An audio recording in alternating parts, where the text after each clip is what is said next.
America event's Chile? Right? Chile, I believe? Yeah, okay. So yeah, they're all over the place. You really, you know, no matter where you look, you're going to run into tournaments now. And with people trying to get those last-minute points before Capcom Cup, you know, you got to travel around and get them. So we got our first match Street Fighter here. Killer Kai on Guile. He was playing Nash for a while, but made the switch. I think a good choice. Guile's a really strong character. Yeah, he's somebody who always likes to have control. That's what he tends to look for in games. And whether it's Ryu or Nash or Guile now, that's what he likes. Wow, okay. Swings it out there. It ended up being right. Yeah, that sweep is very rare. You only almost ever see it when it's used to activate into V-trigger, right? Or like a punish on something. It's very rare that you see the sweep. Well, Killer Kai so far is just moving backwards, and has been whittling away a little bit of life, but too consistently, I think, is putting himself into the corner. Jard is moving forward for sure, but I can't help but think that Killer Kai has given up a lot of space so far. Yeah, there's been almost no booms and no flash kicks, right? You really got to hold your ground a little bit better if you're Killer Kai here. Yeah, right in past the back fist and gets the job done. So, yeah, Jard's playing good. Sure, yeah. I mean, if your opponent's going to give up space like that, then yeah, you definitely take. Yeah, there's like you're not going to quarrel with that. There's sort of a situation where you recognize that your opponent is just sitting and waiting, and you just do stuff that beats that, right? Like dash forward throw and jump and everything like that. I love that flash kick there from Killer Kai. Maybe that's the start of him. Yes, again. Okay. So if you have been too passive in the first round, you got to switch it up, and he is very much more active. Yeah, hitting a lot more buttons, trying to intercept them a little bit more. I like that. If more forward movement, more risks on the EX flash kicks. You can see the benefit, right? Huge life lead right now. Yeah, much, much better than last round, right? If we start to see maybe even some anti-air flash kicks, that'll be a great sign from Killer Kai here. Is that knee again? Yeah, he's really sort of recognizing that Jard is waiting to see what he does and then kind of moving forward behind it. So instead now he's being a little bit more preemptive. Well, Jard's still doing a good job of moving forward. Got the anti-air, but unfortunately lost the round. Yeah, usually Cammy is totally fine with back strong. Anti-air there trading and keeping the corner, but not when she doesn't have any life. Of course. So now it's on Jard to make this counter adaptation. We've seen Killer Kai being a little bit more active. Jard, okay, keeping his eyes open. Yeah, all right. Oh, wow. Wake up down short worked out. Yeah, and then goes for the upside down kick. Gotta wonder if Jard's gonna expect flash kicks or not in this round and whether Killer Kai will do them. Well, I think this mobility is a lot more impressive from Killer Kai. It's not as easy right now for Jard to pin him down. That down short again. He has a reversal flash kick twice now. No! That was a missed uppercut into CA from him, and now he lost all those resources. Still has trigger, but that is a big loss. Yeah, that's rough for sure. Now he's got to move in behind it. Hits by the EX boom, activates the V trigger. All right, Jard, got to navigate this. Still has trigger. Corner trying now. To find the activation point. Killer Kai, I love the patience right now. He doesn't need to make any big moves. He can hang out. Surprised at those booms. He can V-trigger and react with the drill, but he just hasn't gone for it yet. Oh, no, and not punished either. A couple of big chances. Jard. I guess Killer Kai expected Jard to continue moving forward. Yeah, maybe even walk back and try to throw even walk back, yeah. Whatever it was, it worked out. And that standing light kick is advantage, it's +1. So if he hit a button after, he would have counter hit him, but he just maybe didn't expect it. Man, the facial hair from Killer Kai, yeah, like that's he looks rare. Good over there. I don't know. I feel like I almost never see him with that. You know, he's a perennial contender on the FGCQ boys list and has continued to earn his spot. Is there a standings website I can look that up on? Where do you guys have that stored? I got a secret list, but yeah, sure. What? I'm learning new things. All right. Counter hit, but no confirm off. Oh, no. Again, waking up with crouching short. I'm not really sure what it is he's scoping out. Is it still walking back? Could be death. Yeah. What does Jard get? Should be. It is. And by Oliver's reaction, you could tell that he knew he was dead, too. It was a little bit of a miss there. The down jab was too far, didn't combo, and the flash kick's a no-go because of it. Jard's still a very grounded approach. Yeah, despite Killer Kai not really answering that consistently when he's jumped anyway. It's really mostly ground bulldogging. Even that jump, there was no dive kick out of it. There was no jump roundhouse out of it. There's a flash kick. But if he had done shallow dive kick, it would have actually beat that. Right. So. Well, hey, at least he's in now. There's Killer Kai, who had the exact same recognition. Yeah, he's really learned when the timing to do and not do the flash kicks. He really hasn't opened it up for a while. Jard got to make this count now. Yeah, no meter for Killer Kai, so the reversal was not a threat. But now he's got V-trigger and a bar. Spends the bar. That could have been the round in the game. Jard now has another big chance. Killer Kai again jumps short out. It's been so useful for him. He's been cornered so many times, gotten out so many times. The knee. Got should be dead. Got to end it. Yeah, you got to look at that knee. Sometimes if it's spaced well, it can be advantage. Yeah. But if you hit it too deep, then it's sort of a risky thing to do, and that's exactly what you saw there. Like a character like Cammy, spacing a move slow like that is difficult because she's so fast on the ground and in the air. So, well, I think towards the end of the first game, Oliver had a pretty good read on Jard's movement. Right. You know? So he had a lot of those knees that were well spaced, but in that round, not so much. Yeah, it seems like he's been unpredictable enough to kind of throw him off, and maybe even not unpredictable. Like the lack of unpredictability got to him. He's like, right, yeah. He's really kind of approached in the same way, and Killer Kai was expecting something else. Bulldog just continuously. Here it is now. Jard grab has the corner. And the V reversal works out and gets him out of that position. Finally, we've been looking for that the whole set. Wow, trade on the V skill actually. Still almost gets out of there. We're slugging, and it's working out okay for Killer Kai. He's getting the best of this. One medium attack could do it here. He's got to be careful to jump short. Huge chance! Activation round? Yes. And he did a simpler confirm. Instead of even linking the heavy punch, he just did drill, uppercut. Nice and easy. So now match point for Jard. He's got some bar to work with too. You see Killer Kai whipping those buttons, probably waiting for a jump so he could flash kick. And if he had just done jump heavy kick there, he would have got him. Yeah, I think so too. It's hard to know, right? You're just like, okay, I'm going to jump, do this dive kick, and then it was too late for him to see what was happening down there. Killer Kai's trying to find that space behind him. Trying to walk back. Ah! Oh, first huge block. Jard, big damage. Yeah, and he's got V-Trigger because of it. That crush counter builds you extra V-Trigger gauge. No chase. Punish available? Yeah, he's got it. Low forward drill. Other side, but it does get interrupted. Wow. Mashing saves the day. Yeah, it was sometimes it works. Not what Killer Kai intended, but it worked out. Yeah. Again, this chase down, and Killer Kai's trying to, I think, outrange that drill. Okay, move it forward finally. He's got to be real careful. Oh, he had an idea. It was missed flash kick. One hit now will kill for Jard. Oh man, you got to be real careful. Like a dive kick could be the end. Yes. Many things. That drill could have been the end too. Now sure. Dash forward. That's gonna do it. Yeah, he was waiting that whole time to try to react to what it was. Finally, dash forward, down medium punch, catches, and that's a game. So, first one goes his way. Although I'm sure Killer Kai is mostly here focused on his Marvel. Marvel, I'm sure. So Jared Wong, also from California, moves on. Yeah, I know Killer Kai is mostly focusing on Marvel. Right. That said, I mean, he entered Street Fighter, and in the past, he's been good. He was good for a while at Street Fighter 4. Right. He did take that game seriously for quite some time. And you could see in his gameplay that, you know, there are good recognitions of kind of what to do, but I don't really think that we saw the changes in his gameplay that we needed to see when it came to the third game, and didn't really see the adaptations. It happens, right? I mean, especially a lot of times you sort of mind game yourself. I feel like especially in the first and second game, he was like, okay, this is working. I'm going to go to this. Now I'm going to plan for him to adjust, and then there wasn't that much of adjustment, and then the third game there was. So it was like sort of he mixed himself up. Yeah. Which can happen, you know. But we have a lot of good players here at this tournament. Maybe not spread out, or it's sort of spread out well in the pools. You know what happens when there's excellent seeding, or at least good seeding, is that you miss a lot of the strong matches until like top 32 and stuff like that. So a lot of the pools have one or two heavy hitters. It's not an event where you're going to see like 5 crazy strong players in every pool, but the top 32 is looking a little wild. Right. Well, we move on now. This is going to be YLT Cole versus Error Rick. We saw Cole killing it earlier in Marvel. I believe we just saw him beat Pierre Rog with a very interesting Arthur Dorm. Yeah, I was watching that. Very cool to see all those new ideas. Man, there's some crazy stuff. Like, I didn't realize that Arthur's armor pops him out of enemies' combos a lot now. So, like, I don't know if that's intentional or not to, like, make him stronger, but it means that a lot of times your combos will sort of have to be adjusted around his armor popping more than before. That's cool. Yeah, it's definitely interesting. He is a strong Street Fighter player as well. He was good at Marvel 3 also. Yes. It's been around for a long time. And it looks like he's rocking Ibuki. Not a bad choice. We have local Southern California Brenttiscool coming up next, it seems to. A lot of SoCal residents here as the tournament is in Anaheim, California. Yep. Southern California Regionals.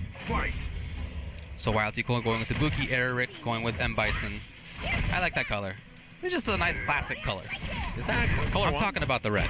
Yeah, is obviously. that color 1? I'm not sure, right? I think so. I feel like it looks more red than usual. Yeah, that's what I think. I'm not super sure. Maybe the monitor we're watching on. Oof, good block on the overhead and checks it. Man, So crazy to see that button compared to Street Fighter 4 where it was advantage and super slow. It's weird to see it now be negative, but things change. Eric really trying to battle with those buttons. Yeah, try to hit another button after his down forward fierce was in the front with the kunai. Looking great for Cole right now. He's just been able to maintain the corner. Whoa! Okay! Blew right past the kunai, and now a big chance for Eric. If you can find... couldn't find the hit, but he was very dangerous. That was a one combo kill with all that meter and with V-Trigger. Right, full meter Bison with trigger is crazy because he can link his special moves into each other. His V-Trigger is really only dangerous when he has meter. Right, that's when you need it. Try to get the juggle out of the air, but again, it missed, and Cole with the wake up button, same mix-up. Yeah. Yeah, if it works once, you don't necessarily need to show the variation yet. Yeah, now you know that the next time, all right, my opponent's going to be ready for this. I can go for the mix-up, you know, that hits somewhere else. And obviously, you can see his opponent looking for that overhead now. Again, interruption. It's been so consistent. We haven't really seen the changing timing from Eric yet, but we got it in the next game because this one's over. Yeah, Cole, really convincing round there. You saw him kind of bulldogging, recognizing when his opponent was going to reversal button, right? So he had the frame traps on deck. He's playing pretty solid here. Cole on the right side of your screen. Round 1. And it was all right, thumbs up. Yeah, he just went right back. He decided that his opponent was ready. Sometimes that's how it goes, right?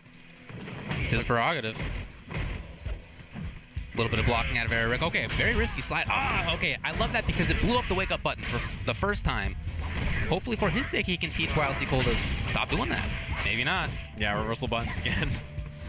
But he was missing meaties because he was whiffing the down forward heavy punch first and then trying to like do jab or something. You have to really understand there, like, look, all right, I missed, I'm negative, but this is big. Yeah, this time meaty is really costing him in the front. If you can find an activation, yes. All right, a mix-up away from doing it. Second bomb is out, takes the sweep. Mixed up behind the explosion. One more for the kill. Baited the throw. Yeah, he tried to make him throw bait, but still ended up counter hitting him anyway with down strong EX kunai. So match point now for Cole.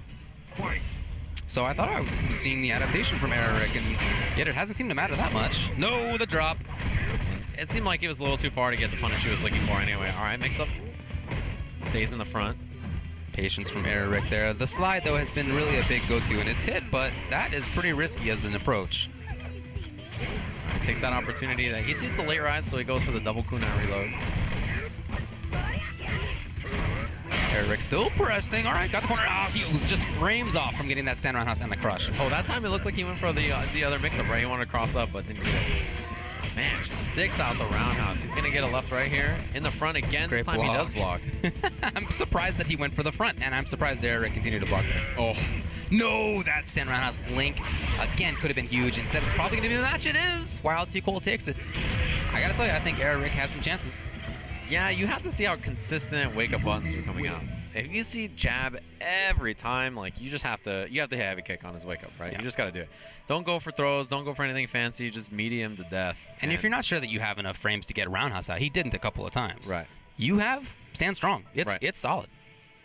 And you can combo off of it. You know, it's not like you get a roundhouse into everything. No, of course, but you do get something, and you have to convince your opponents to stop pressing buttons, and that's part of the tool set to do it. Yeah, and until you're convinced not to, as Cole, like you got hit by one crush counter. The rest of the set, you woke up buttons, and it worked every time, right? So you just keep going for it. For sure. All right, well, as you said, next up is going to be Brenttiscool coming up to play. This is going to be pool number 3. So again, this is the pool that has 801 Strider in it. Oh, okay. Also Richardnguyen, who is back from the dead. Yeah. Mostly to play Marvel, I think, but yes. I know he's also in the past been a good Street Fighter player. Yeah, I saw him in the past playing Rashid a while ago. I don't know if he's still playing that character. You know what the first round matchup is? What? Well, I guess technically it's second round. 801 Strider's first round matchup is Richardnguyen. Richardnguyen. Wow, I'm really interested to see that. Richard was playing, he was looking good at Marvel. I think he lost to Ray, but I imagine he's still doing fine. I heard that he didn't go to WNF this week because he was trying to save a little bit of stuff for SCR. But Ray went to NLBC and won it and then beat Richard here. So maybe just go to your local. Yeah, maybe just practice up. It is helpful. Yeah, it's good to see Richard back. It's good to see people who are good and then stop playing for a while because, you know, they're busy or whatever, right, and then come back and play again. It's always cool to see. Great. Yeah, no, and I love, too, that it's not just that he's come back for Marvel. He's come back for Street Fighter 2 as well. So, all right, Brent, who I think is looking pretty good with the beard there. Oh, you're feeling it? He's been doing this for a while, and I think that I am a fan of bearded Brents over non-bearded Brent. I am absolutely with you. I think it completes his face. Some people need it, you know? There's Yeah. some people who have the option. And some people, I just think that that should be part of their features. Yeah, and I think the reason it worked, so before, when he didn't have the glasses, I didn't like it as much, but I feel like with the glasses, that combination together is solid. Yeah, yeah. Although I have resolved to stop being just another bearded white guy for the time being, so I have chosen to get rid of it. You saw the League of Legends Worlds caster announcement, and you decided you didn't Enough. want to look. Yeah? Enough. Okay. All right. Yeah, I thought you were a CSGO caster for a while. I look confused. just like him. And then you shaved the beard, and I was like, whoa, that's Ultra David. It's weird. Sometimes you lose sight of things. Well, you know, I do have the American accent still, so I have a little bit of a separation there. That's for sure. That helps out. All right. Ken, of course, for Brenttiscool. This is a And it was Rashid for Tasku. Tasku, yeah, Rashid. Rashid's super good character. I think a lot of people are realizing just how good he is. Oh, right? yeah. Great character. It is funny, though. You still see people who are like, yeah, Rashid is, mid or low tier character. You know, he just, the tornadoes. Wind is not that powerful. There's better elements.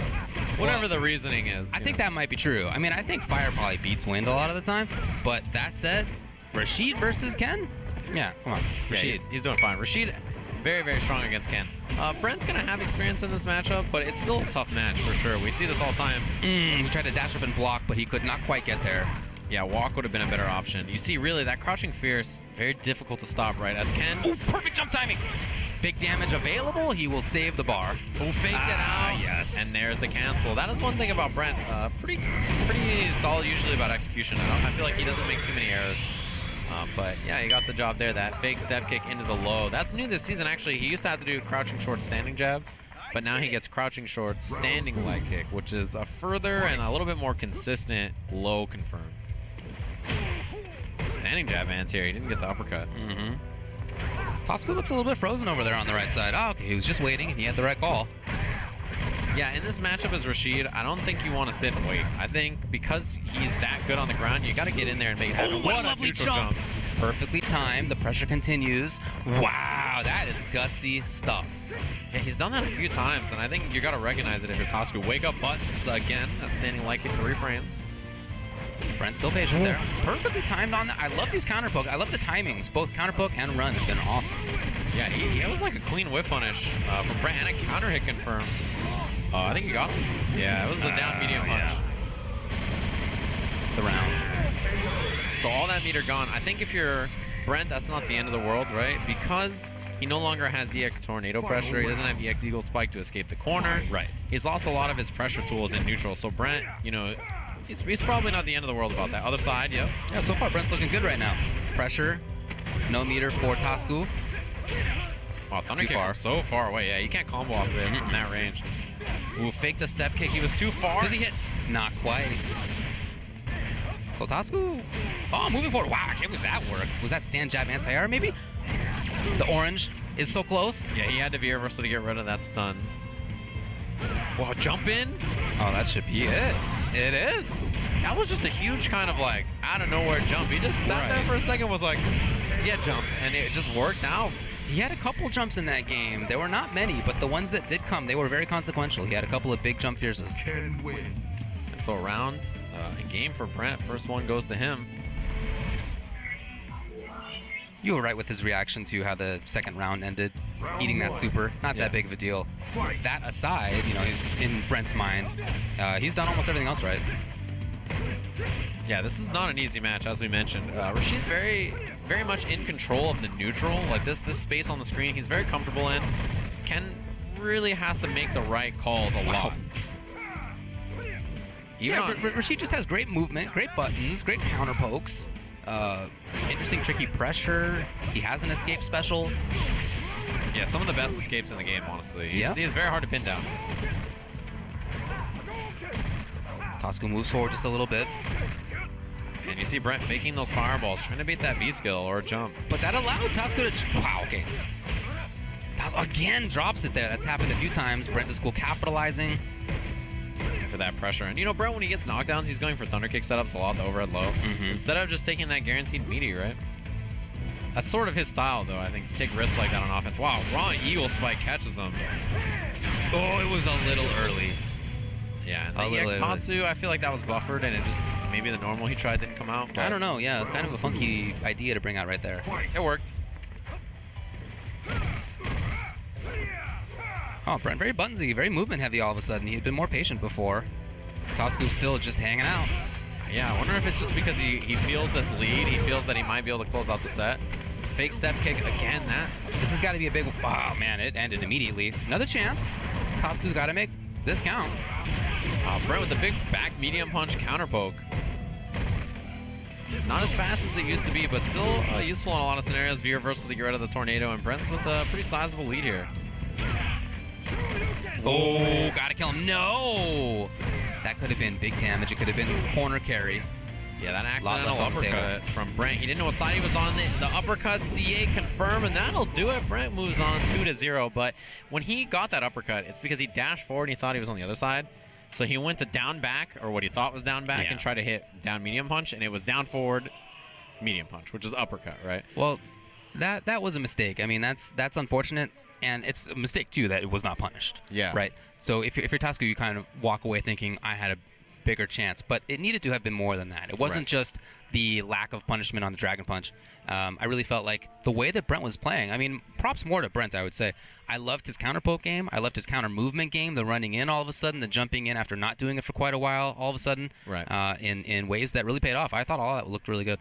Yeah, and I mean, it's not an easy match, as we mentioned, for sure. Ken has to work a little overtime in that match to fight a lot of the times, but it's not like out of your reach, especially if the offense gets going. Ken's offense is very, very, very dangerous. So, well, you know, I'm most impressed when I watch a Ken player that does have good footsies. I don't feel like it's that easy to make that happen with that character, but yeah, I really like Brent's counter pokes. I thought that he timed a lot of them really, really well. Yeah, we're going to have more Street Fighter action coming up. In fact, I see Panda Global's Punk setting up on the stage. He's going to be playing his match, but that'll come up after a very short break.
Yeah, and I got to imagine Punk has been missing home. He's been traveling a crazy amount. Was he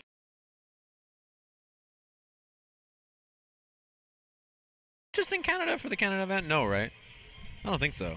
There's a lot of people there, but maybe not him.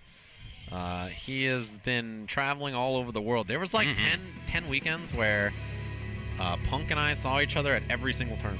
Jeez. And I was like, man, this is crazy. I imagine that guy needs a break from everything. He's just got to go home, sleep in his bed of money and things. Yeah. We see Higashi back up here. We saw him during Marvel. He was in winners finals of his pool, and now he's here playing in Street Fighter. It looks like Punk has lucked into Cammy here. Yeah, he's been playing this character a lot lately. I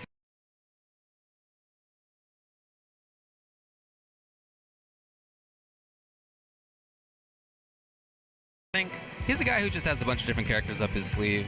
Yeah, I think that Punk is just, he knows what to do in the game. He does. So he can pick almost any character that's similar to what he's good at and just kind of get away with it. I feel like he's good at a lot of stuff. Cammy and Karen are not that different that I feel like you can do this sort of thing, you know? Right. Well, already FGC Jard, who we saw earlier, has gotten into winners finals.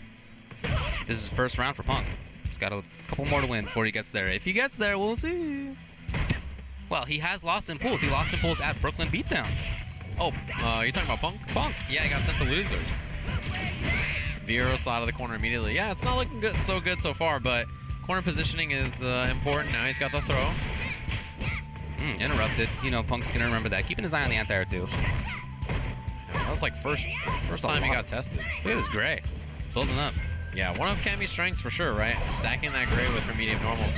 Command throw back to the corner. The V reversal.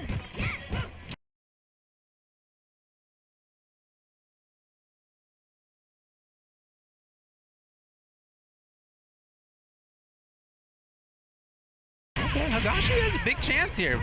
Punk trying to make it. Wow, he built super just like that. Spent it immediately. Yeah, good recognition. I mean, if he didn't quite happen to get the bar, man, that was a lot of damage. If he didn't quite happen to get the bar, he would have just got uppercut anyway, so there's no point not to input it right there. Right. So it's good awareness from Punk. I don't know how he brought that round. Okay, escape. I love the meaty he did, which was not a meaty. It was just whiff down, jab twice, and make it up.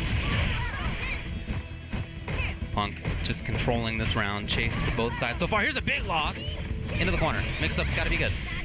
Yeah, he needs something strong here. Other side, it was a reversal. Stun. Got him. All right, another reset's going to be called for here. One more mix-up to take it. Did he get him? Maybe. Oh, and Punk is going to close out the game with a reversal CA.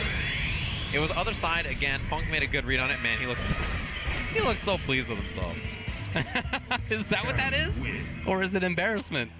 I'm not sure. It's hard to know. It is.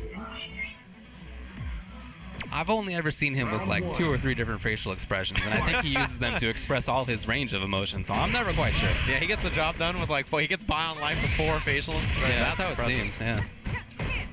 I feel like he's almost always smiling and laughing. Yes. But I think sometimes he's upset. So. Yeah. Man, he's looking great in this set so far, though. I really like this. I really like his Cammy. It looks really strong. Oh. The perfect spacing. When somebody outspaces your own tool, you just feel bad. You know, they knew that they were right outside of your crouching fierce. You thought you were in it. Yeah, but anti-air forward fierce, that's a good showing of Higashi spacing for sure. Man, anti-air light kick, weird choice, but it worked. All right, no pickup with the wingless, but still gets the giant swing back to the corner. Yeah, in the meantime, I do like a lot of what Higashi has done in this set so far. Yeah, I think he's playing well in this matchup in this set, but he is fighting, you know, just a real dangerous opponent. And now Punk, a hit or 2 away. This might seal it. Yeah, that should be that. Already the hands are shaking, and that'll be a 2-0, a clean one for Punk. And he doesn't look that happy about it. He looked much happier when he did wake up critical. That's what I'm telling you, I'm not sure, looking at his face, whether he's happy or not. Oh, it looks like Punk is going to stay on the stage. We're just going to speed run through right to his next match. This is going to be MG Gen X Frabisaur coming up. And as we said, whoever wins this plays against Jard in winners finals of the pool. Right. That'll be interesting. You know, the thing is that the winner of Punk's pool plays the winner of the pool that has Christatarian, Flo, Corey Bell, and Jace the Ace. That's a big pool. Yeah, it's very interesting. And not only that, but it's like, I think Chris T plays Flo his first round, Flo's second round if Flo wins. Okay. And then Corey Bell is also on that same side of the bracket. And then Jace is like on the other side of the bracket. Yeah, we should look this up. I'm looking it up right now. It's a very interesting pool, so I can't wait to see that. But I think it's because Flo decided to come to SCR like 2 days ago. Yeah, he was very last minute. So because he late red, she just got thrown in that bracket, and that's what it looks like. So yeah. Yeah, Flo, if he wins his first round, he will play against Christitarian, and that is Christitarian's first round match. Yeah, and then Corey Bell will play the winner of that if he wins his match. Corey Bell, a very strong Southern California Geef, if you guys don't know. So... And yeah, Jace the Ace and Kyle P are all in that pool. Kyle P is in there too. I knew there was one more. Yeah, Kyle P, Laura. So that's a very interesting pool. I believe that one will be happening tomorrow. Yeah. But the winner of that pool will play the winner of Punk's pool. Okay. So that could be a Chris T, a Corey Bell, a Flo, a Jace the Ace versus Punk if he makes it out in winners. We'll see if he does though. Looks like Punk's expecting to play Cammy again here. That is a cool color Nash. Yeah, the Kakashi Nash. Feeling the outfit. Oh, I didn't realize. Sorry, you don't like ninjas. Man, if only Steve was here. Well, he would break down to you for like 45 minutes the lore of all ninjas and how they became all ninjas. And then somehow he would relate it to a Marvel comic from like 1993. Okay. And he probably would. Yeah, it would be He wild. might be squeezing my arm the whole time. Man, bruises. That guy actually legitimately slapped me on commentary the other day. It was crazy. I was like, come on. I believe it. All right, Punk. Wow, that was lovely evasion in the air. Already Frabisaur is caught in the corner. He didn't stick to the button. That was very smart. Empty jump, and it did allow him to land. Yeah, sometimes you have to alter your jump by just doing nothing. Right. That can be a good choice. Wow, landed and stuck out the medium punch. The priority worked out. Backdash. Punk saw it. Close to stun. Yeah, he thought it was going to be stun. Back throw does more stun than forward, so that's why people use it in a situation like that. But it's a risk, as you see. Blocked. Tacked as well. Lovely defense by Punk. He's slowly moving into the corner. Oh, God. I mean, trying to anti-air science, it looked like you saw the startup on it. And I like that Punk confirmed into uppercut there instead of a drill, because he was like, I want to not spend bar after this, so do uppercut instead of drill into EX, right? It's a good choice. Optimized, you know, sort of not spending any meter there. Wow, right back in there. Back throw for the stun. That should be the game for Punk. That was super quick. Frabisaur just got tossed around.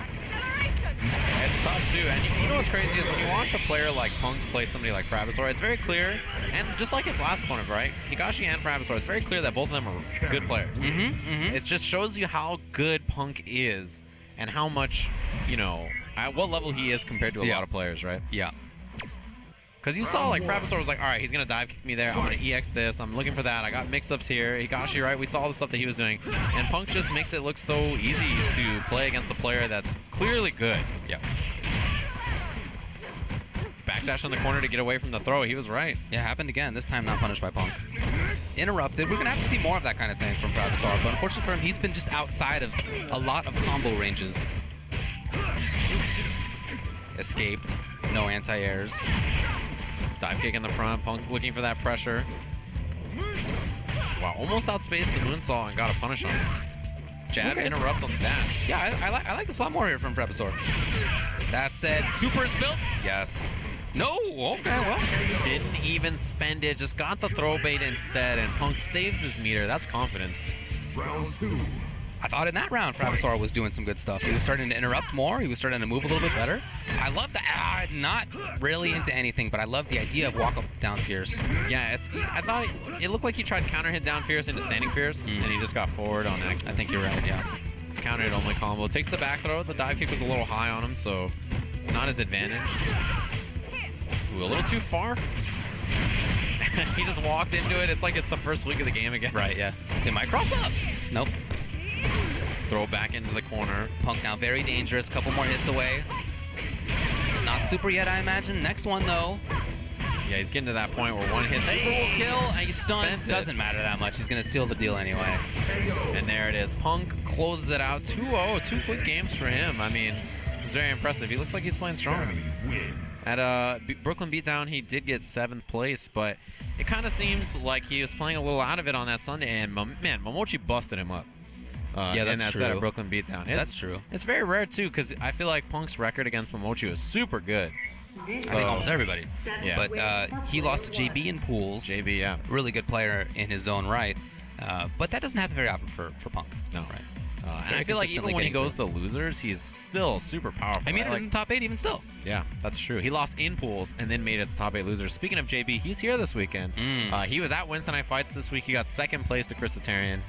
And he was playing good. JB was looking very solid. He played great at Brooklyn Beatdown, and it's cool to see him traveling more. He's more of the NLBC guys here. Shine is here now, even though he is in Atlanta instead of living up in New York. But yeah, a lot of the East Coast guys are out here, so it's good to see. And there he is, Richardnguyen on the right side of your screen.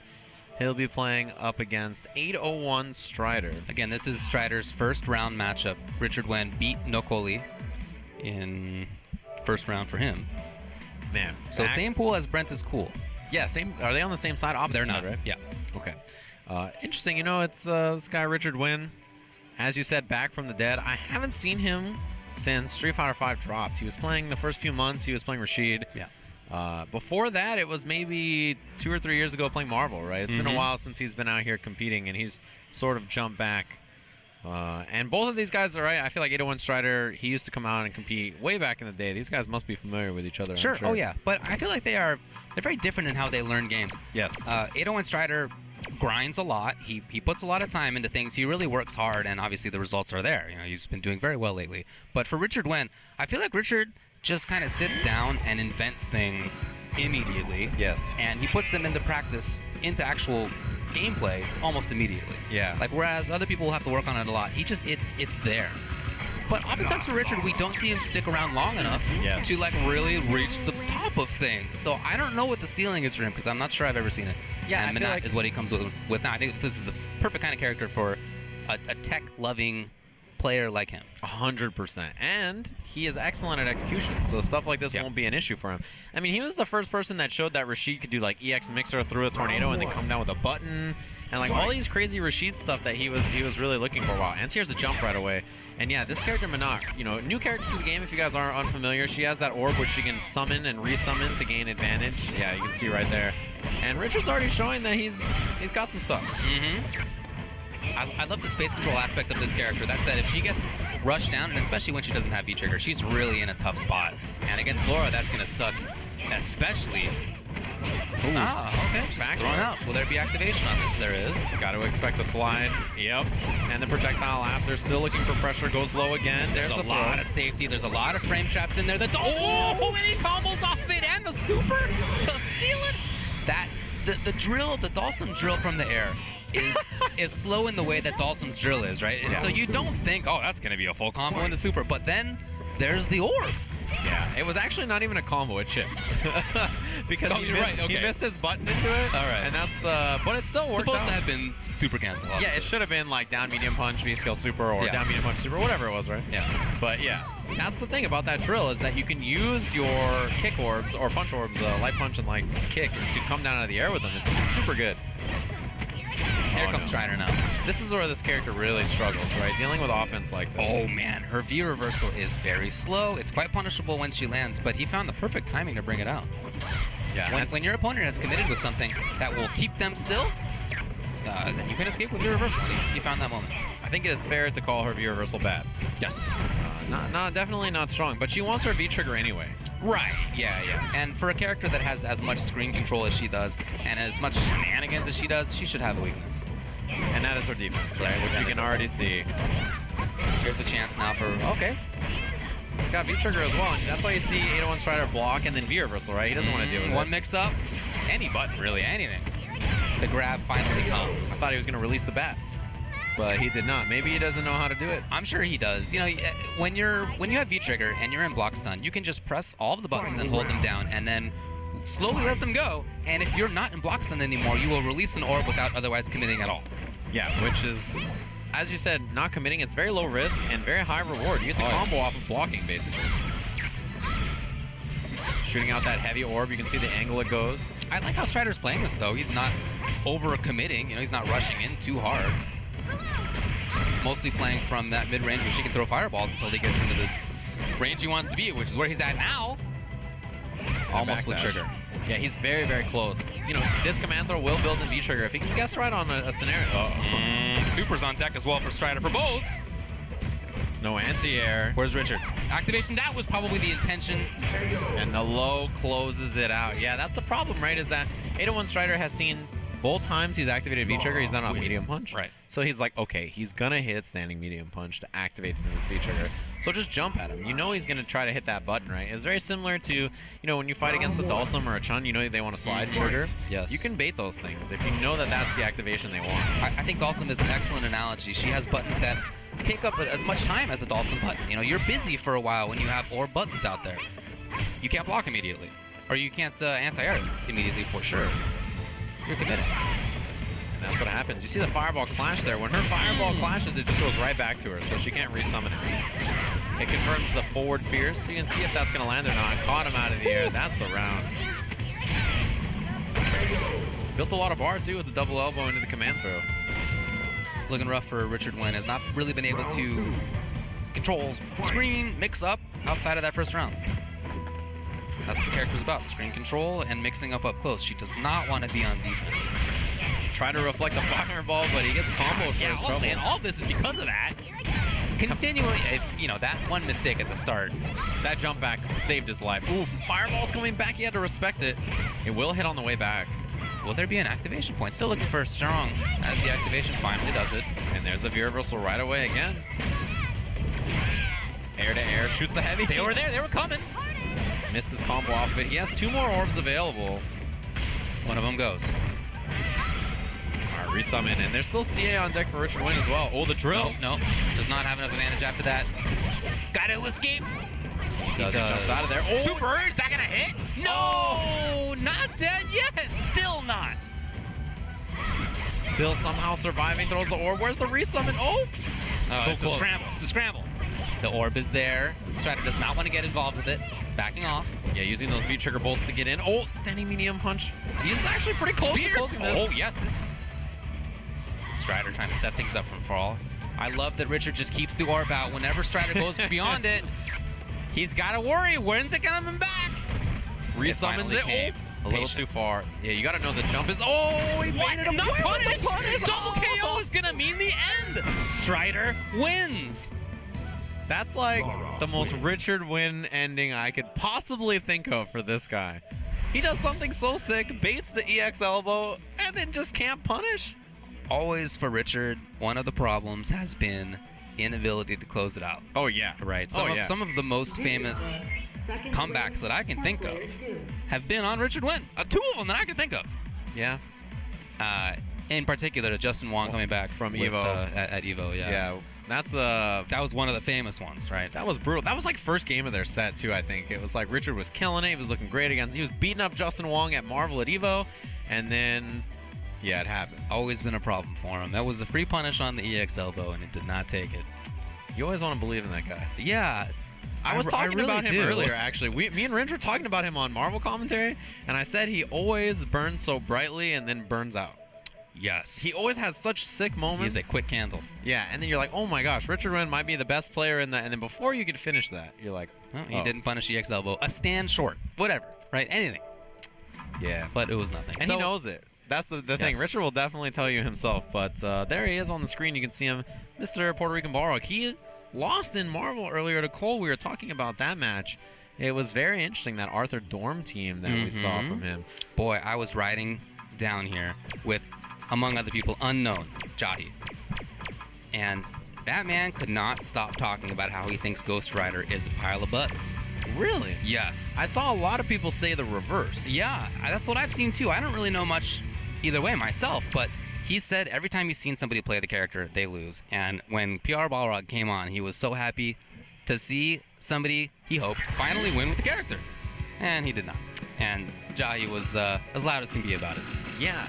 Champ was saying that he was recommending Ghost Rider to lots of people because he felt the character was simple and pretty good. He was saying like, yeah, this character is a pretty decent option. You know, it's a new game. A lot of stuff to figure out. In the meantime, Street Fighter V, PR Balrog versus Divination.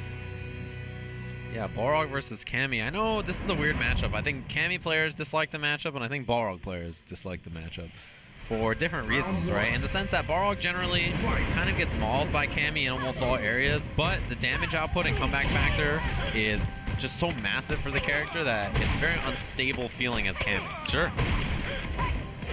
But this is where you'd rather be, certainly. Pressuring, could have had a chance at the stun, didn't quite get it. Yeah, this is how the matchup looks a lot of the time. Just Cammy controlling the ground. Right, and just like that, the switch. And the life really doesn't matter that much. No, It can be made up so quickly. Yeah, she is. Just like that it is. If he had V-Trigger, she'd be one hit dead. Well, he does now. Looking for the big crush, nothing. Yeah, counter hit confirms it. Didn't spend the V-Trigger, though. Surprising, another chance. Whoa, What a the read jump on back. the jump back. He expected the V reversal and had the counter lined up perfectly. Yeah, I've seen Balrog do that a ton. He knows that that's going to happen. It's a very common read for Balrog players, but to get hit by it in the first round feels so bad. Yeah, right. There hasn't even been the period of time where you learn what your opponent does yet, right? It's just a hard read to start. Yeah. Interesting stuff from PR Balrog. That's right up his alley. All right, crushes, and he's got corner position, counter hit. One more for stun. The escape. Now, Divination now has the corner and can be a big threat. He did have good pressure at the start. Balrog gets that buffered medium kick into the heavy dash punch. Jeez, the gray is really mounting. Look at that up there. It's like he did a V reversal. Okay.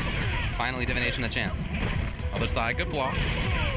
And he gets the combo here. He does not spin CA. He's pretty close. I love the block. Just block it out. You know, you're going to be resetting neutral in mid-range. Anti-air CA? I think she's dead. Oh, rip of damage. And that's first game Balrog. Balrog wins. I liked a lot of what happened there from Divination, but as you said, it can just turn around so quickly, and it did in both rounds. He played the first round, I feel like, super well. That whole first round, the Cammy series, the offense, everything looked great. It's just he sort of slowed down once that hard read from Balrog came out, and the second round just snowballed kind of out of his control. Doesn't look like a set that he can't come back and wow, that was good anti-air. And yeah, I like Balrog in the last game using that freeze with the V-Trigger into the anti-air. Very smart. Oh man, they both had the same idea. PR Balrog got there first, and to huge effect. Overhead! Seals it. Divination has one round between him and loser's bracket. Yeah, and it really felt like it snowballed out of his control since that hard read on the V-reversal. Since then, Balrog has been sort of commanding in the neutral and in offense and everything in a way that we didn't see at first.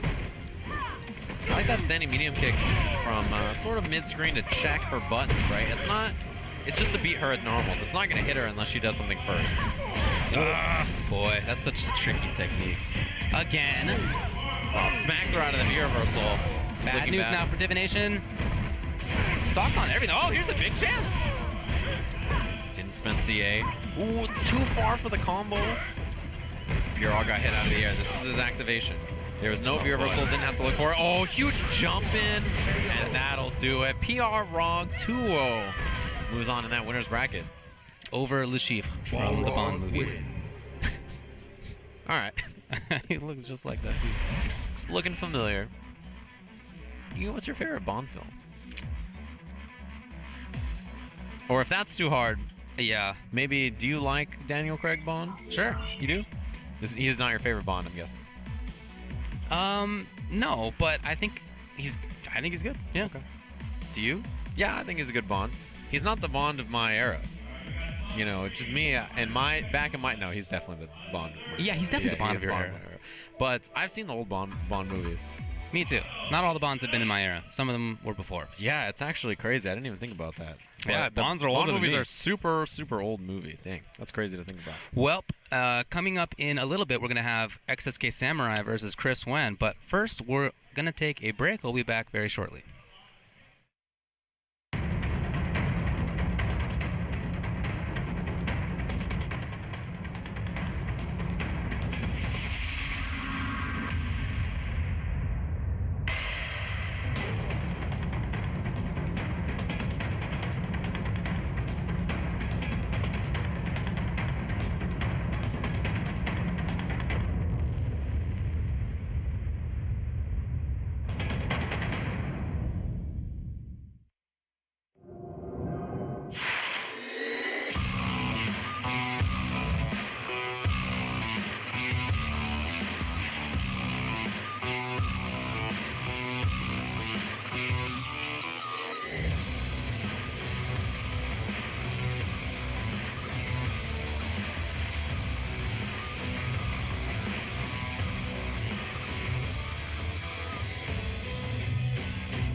Hey everybody, welcome back to Southern California Regionals, live here in Anaheim, California. We have a really interesting match coming up for you guys in the Street Fighter V bracket. I'm Sajam, joined by Ultra David, and this is an Akuma mirror between two very strong players, one from Central-ish California and one from Southern California.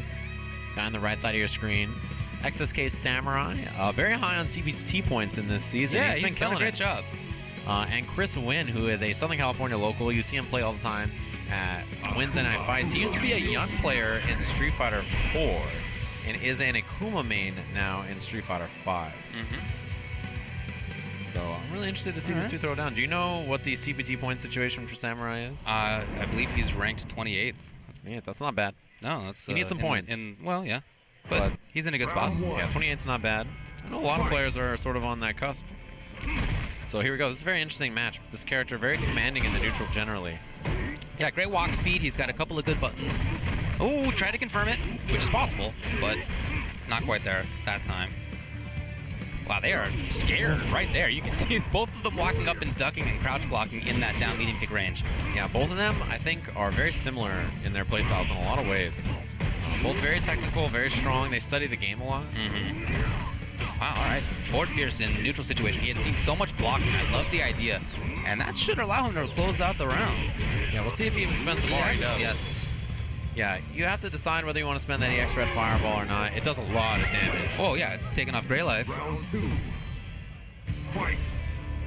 So that was very interesting to see that so quickly XSK Samurai recognized that Chris was just hanging out in the neutral and allowed the Forward Fierce to start.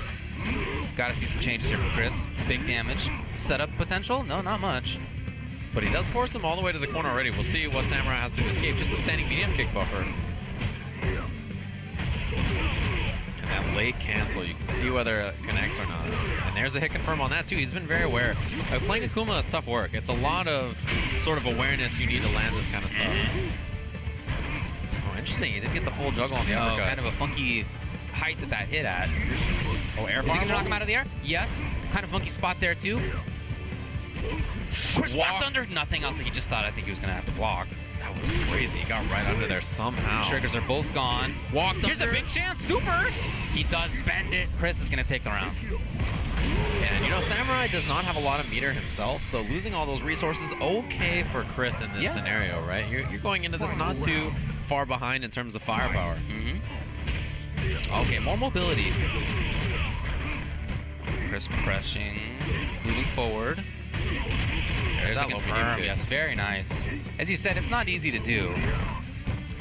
Yeah, between that and hit confirming standing heavy punch, wow, neutral jump the demon flip. Yeah, I really like that as a counter. Tell that Chris Nguyen, you know, he's really fighting here in this matchup. Oh, crushed him though. Here comes Mikey, XSK Samurai pressuring. Oh, Lovely stuff! He didn't get the combo, and he's gonna pay for it big time. The game is what he pays with. I love the idea of it. He just wasn't quite there. Big cost. You know, the interesting thing about that, and how you know that someone like Samurai is a strong player, is that when that happened, even though he won, he was a little like, oh man. Because he knew that, you know, he could have got right there. Oh, that yeah, was, he was very that was close. definitely an error on his part to not predict that there was going to be the OS. And, you know, it's one of those things where he's logged that into his brain. Even though he won, he's still thinking, like, okay, this is what I need to watch out for. It's important of a strong player. And you know, Chris knows that even though it didn't connect, he had the right idea. Punish there. Chris takes some damage. Set up to the other side. I can catch back roll as well. That late Very hit impressive confirm. stuff. Again, all the way into the corner now for XSK Samurai. Chris trying to fight, trying to find these moments. You see out of range of the Demon Flip. It goes to the other side. It's Oh, Chris might be able to take advantage of this. he He regained can find corner. something right now, but he's worried about that down meeting big range. You can see it. Whoa, XSK Samurai was waiting for it. He was exactly right. That was wild. That was amazing, huh? And both the prediction of it and actually the reaction of it were both impressive. Match point. Man, XSK Samurai. That was slick. Back throw on that. He was a little late on the media, it looked like. And uppercut, he's ready. Mm-hmm. He's looking very prepared. Very much in control there. That's a punish there. Tried to confirm, not quite. Oh, try to catch him with that back fierce. Maybe even looking for the throw. And a late cancel to hit confirm again. Oh, look at this cage. You can tell Chris feels that he is stuck there. Slowly moving his way out. Oh no, he could have parried again. Yes, We've seen that. Yes. Same kind of scenario earlier where he had a clean parry on that V-reversal. I'm surprised that Samurai went back to that. Yeah, that just got him in trouble that last game. All the way back to the other side, just like that. Great damage. Yeah, that EX Red Fireball. Very strong. Plus 8 on block also. Hanging out. Chris is really harassing right there. Again, a lot of great damage. Tried to move forward in the air. And he's in a rough spot. Look at where Samurai, I was just going to say he's backing off to a perfect spot. Look at that. He knows so surely where he was on screen that he just felt confident enough to stand and not input down, not input back. He just knew it. That is a great example of when your spacing is perfect. Yeah. When you're in the absolute perfect range, right? It's very rare that you see stuff like that. Mm-hmm. It's incredibly difficult, you know, especially against a character like Akuma, who walks so fast. He has so many dangerous options on the ground. Perfect range. Well, throughout that set, there was this little sort of battle over that crouching medium kick range, and both players were very hesitant to get into that in the first place, but as it went on, you could see that Chris was more and more hesitant to get in there, and that Samurai was feeling more confident in that spot. Right. And I think at the end there, that was his confidence in knowing that, look, Chris is not going to walk forward. He hasn't been. Yeah. And he was just so sure about that, he could just hang out and know exactly that he was there for the whiff punish and then later the walk-up grab. Yeah, it's crazy. Nice work. That kind of stuff to do against another strong player is very impressive. It makes you feel so cool. Oh yeah, you feel like you're the coolest best guy. in the world. Yeah, You're floating off the stage after that. Yeah, it's like he slings his leather jacket over his Yeah, shoulder yeah, and he just yeah. hops into his convertible and he just gets out of here. He's got a red convertible. He's just gone. Oh man. Slides over the hood. Yeah. All right, we're gonna move on now. We have Dannyboy versus CK. No Respect coming up. Man, I haven't seen Winners No finals Respect. of Pool 7. Oh, it is winners finals. You're correct about that. I haven't seen No Respect play in quite a while, and actually, it looks like we have winners finals of Punk versus Jard coming up after this too. Okay. So No the- Respect beat Killer Miller to get into winners finals, and Dannyboy beat Super Noon. Okay. Well, who was disqualified, but that counts as being beat. It sure does. So he made it here into the winners finals of the pools, and I believe after this pool, this dumps into a top 32, correct? And that's what we'll be getting into most likely tomorrow. There is one more set of pools after this, if you guys are wondering. If you're looking for more Street Fighter going on. That'll be the schedule for today. I think things kick off at 10 a.m. tomorrow is when everything gets going. Yeah, that'll be 10 a.m. That's going to be SF5 we're starting with on this stream, and we'll be doing that Birdie. for the whole day until 6 p.m. That's when it jumps on to And then Marvel. it goes to Marvel. Yeah. Alrighty. Dannyboy versus No Respect. And I respect Urien. He switched to this character a while ago. He was playing Nash originally in Season 1 and has gone back to playing Urien. Interesting choice. I think a lot of people have sort of abandoned this character as the 2.5 update came around. Leaving Urien. Yes. Yeah, Urien is a character that I feel only a few people have really gotten strong with, and really only one person in the whole world has been showing what he can really do. It's very hard to duplicate that. He's not an easy character to play. No, yeah, definitely not. He is strong in the right hands, but he still has some tough fights that you got to watch out for. Dannyboy doing a good job so far, really showing, you know, how he can play this ground game against Urien. You know, I spoke with Menat RD, a very strong Birdie player, about this exact matchup last weekend, and he thinks it's even. Yeah. He thinks Birdie has a lot of control in the matchup. He has good neutral game. Of course, his pressure is very damaging. Got good mix-ups. He beat Nemo at that tournament, so you know he has a strong claim to stake on that. Okay, here's No Respect now. Blocks it. Oh, the EX just headbutt. reacting. Yeah, all you do is press up plus punches. Here comes the EX. He does have Aegis available. Setting it though. up. Well, that can's not actually projectile. It's just going to get under there. Yeah, but it did kind of slow down the momentum. The trigger is still available, though. EX tackle ages. Well, I feel by the way that Dannyboy was moving that he knew that that was a possibility. There was a little bit of walking back first, right? Yeah. But he just got at the wrong moment. It happens. It's an incredibly fast move. If you're not blocking when it's starting up, you're in trouble. EX zonk on the way through. Okay, well, at least he kept no respect still. A lot of buttons for no respect after that forward medium punch. It is negative on block, yeah, and you get caught by the target combo, that overhead if you do something. But it's almost always worth it to challenge. He was worried about EX, did not come. And Dannyboy has the corner. You look at no respect, he's just waiting to react to something. Wow, he walked forward quite a ways before that forward strong. So he doesn't get a big setup here. Just takes the throw. Tackle into Aegis again. He threw it off screen though. Activate. Oh man, but still Dannyboy's in an RM position. Oh, he was too far. He could have canceled that into a headbutt. Dannyboy slowly moving forward. He knows any hit's gonna do it.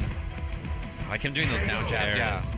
When you're about to win a round, the riskiest thing you can do is stick out heavy attacks, right? Slow, long recoverable normals. It's very safe to hit jabs and light kicks, right? Those are the buttons you want to hit. And among jabs, that Birdie down jab is one of the best closers. For sure. There's very few buttons like it. Throw bait from no respect there. Just sat and waited. Keeping him in the corner. Anti-air, wow, Dannyboy got out of the corner. Close to stun. If that had been back throw, it would have been stunned. Dannyboy's in trouble. Caught him out of the air. Yeah, no respect. Wouldn't be surprised if you see activate from across the screen. I don't know. Yeah, you gotta be maybe careful. Zonk activate? Yes. Okay. Birdie has the damage. Birdie has the stun. Couple of mix-ups away. Anti-air did not come in time. No respect on the left there. Happy about it. Yeah, very happy about it. I mean, had that been a clean anti-air and maybe one more right guess, could have been dead. Mm-hmm. Birdie has huge damage output. Especially if he's got bar, man, it's huge trouble. Yeah, V-trigger Birdie with the bar is a major threat. I like more of that down jab from Dannyboy and on the ground to kind of keep Urien in place. Good anti-air though. Yeah, no respect has changed it up a little bit. He's more about this mid-range rather than being full screen and more about pressure, and it is working out right now. Looked for the throw bait. Didn't cancel the crouching pierce and anything, but still worked out. Well, that's unsafe. Can as a setup. Well, the jump was unfortunate. Yeah, look at this movement now from no respect. I like it. And then reacts to the dash with that headbutt again. We saw the same thing earlier with the EX headbutt. Yeah, as he's crouching there, that's certainly what he's looking for. Reacted to it. The throw not going to be enough to kill. Overhead, good block. Dashing up. Wow, what a read, bud. He dashed up one too many times. No respect was ready. No respect reacted to, I think, 3 dashes so far. With down jab or with headbutt. Yeah, and you have to do that, right? Reacting to dashes in this game is so important. They're incredibly fast, but you got to focus on it and you got to do it. Even if it means giving up other stuff. Dashing is just a common tactic. You got to be prepared. Oh, Dannyboy, just like that. Reversal of fortunes in the corner. He's got to get something out of this. Ooh, just got hit by the knees. Last time there was a neutral jump, and so he didn't anti-air again in the same way. Command throw. Got to watch out for that EX bar. Yes, I was just going to say, you've seen no respect wait for the dash. Same thing happened, no respect now. Getting the pressure, should be able to take it. Yes. And he does. He gets the job done. Man, stands up. He is very happy about that. Well, he just qualified out of his pool in winner's side. Congrats to him. Nice work. Dannyboy's going to have to try to make this happen for himself in loser's side. Loser's semis in that pool are Turtle Hermit versus Dash. And then winner of that will play Dannyboy. All right, there we go. Made it out of the pool in winners. And Punk is going to be trying to do the same thing here against Jard. That's going to be a match coming up. Getting to the end of a lot of our pools here. As a reminder, there is another set of pools after this tonight, and then we're bright and early again, 10 a.m. So just 12 hours from when this will end tonight. We're going to be back with more Street Fighter action and then Marvel at the end of the day. And I believe on Sunday, the schedule for Capcom Fighters is going to be Marvel and then Street Fighter. I believe you're right, but let me check right now. Yeah, we're going to take a peek real quick. Yeah, so the plan is to start Marvel at 4:20 p.m. On Sunday, Pacific time, of course, and then Street Fighter V will be after that at 7. Okay. Makes sense. Not at... Perfect. Yeah. Perfectly done. All right. Here we go. We saw Jard earlier, and he looked good as he beat Killer Kai. Right, that's right. That's the match we saw him play earlier against Guile versus Cammy. That's right. Cammy. I'm not sure where that shirt is from, the Street Fighter shirt. What do we got here? I don't know. That's pretty cool, though. The 4 kings. Yeah. No Fang. Is Fang a king? What's I going don't on know. there? He's part of the conglomerate, right? I don't know. The watch has come off. It's into his pocket. Well, you know, there's a lot of players who, like, empty or dump out their pockets when they play. Yeah, that's true. If they're, especially if they're playing with, even if they don't have a stick, actually, I feel like I see Knuckle do like empty his pockets and he plays on pad. So it's very interesting to try to balance it out. And man, he did go with Cammy and is a mirror match for Punk. Okay. He's stuck with Cammy the whole time so far. Oh, his shirt is a nod to the band Queen. Yeah, all right. Yeah, What is all it, right. Bohemian Rhapsody? Yeah, that's right. Yeah, All right. So Punk does go with Cammy here.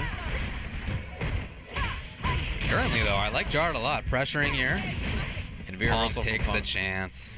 Yeah, her Veer reversal is a risk a lot of the times, you know. Especially playing against another Cammy. I mean, they will know what the problem is. Happens for them. Yeah, it's great when you block a move that has tons of blocks on, so you know you can't get in trouble, right? That's exactly what we saw when Punk did the Veers. Jard blocking, mid-screen blocking against Cammy is not very risky. Ooh, super far range, tags him with it. He's getting close. Jard, big chance. No, oh boy. Another big chance. You see Punk just Comes in blocking with up. dance lip. Yeah, and then he immediately just backdash. He knew that throw was the likely mix-up or throw bait, and backdash beats both of those. Both of them. Only lose the buttons. There it is. Yeah. Punk with the excellent recognition. It was one of those scrambles, and anything could happen. And when he saw that hit, he reacted just in time. Yeah, and spending EX drill instead of super, very smart, right? You don't want to spend that bar if you don't have to. Hold on to it for the next round. Hit confirm. Punk's already got corner positioning, those shallow dive kicks. I like the movement a lot, and the reactions are just amazing. It's hard to play against that. Yeah, I mean, there's very few, like, the percentage of players in the world who will reliably and consistently do that is so low. Look at this maul here. Finally. Oh, Jard got it. And just like that, he really turns things around. Back to the neutral game. No reaction, unfortunately, there. That could have been huge. Instead, Punk gets the hit. Jard, I can't help but feel it. If he had gotten that down fierce and reacted in time, then that could have maybe been the round. If not, certainly it would have been one hit away from doing it afterward. Yeah, But he did not.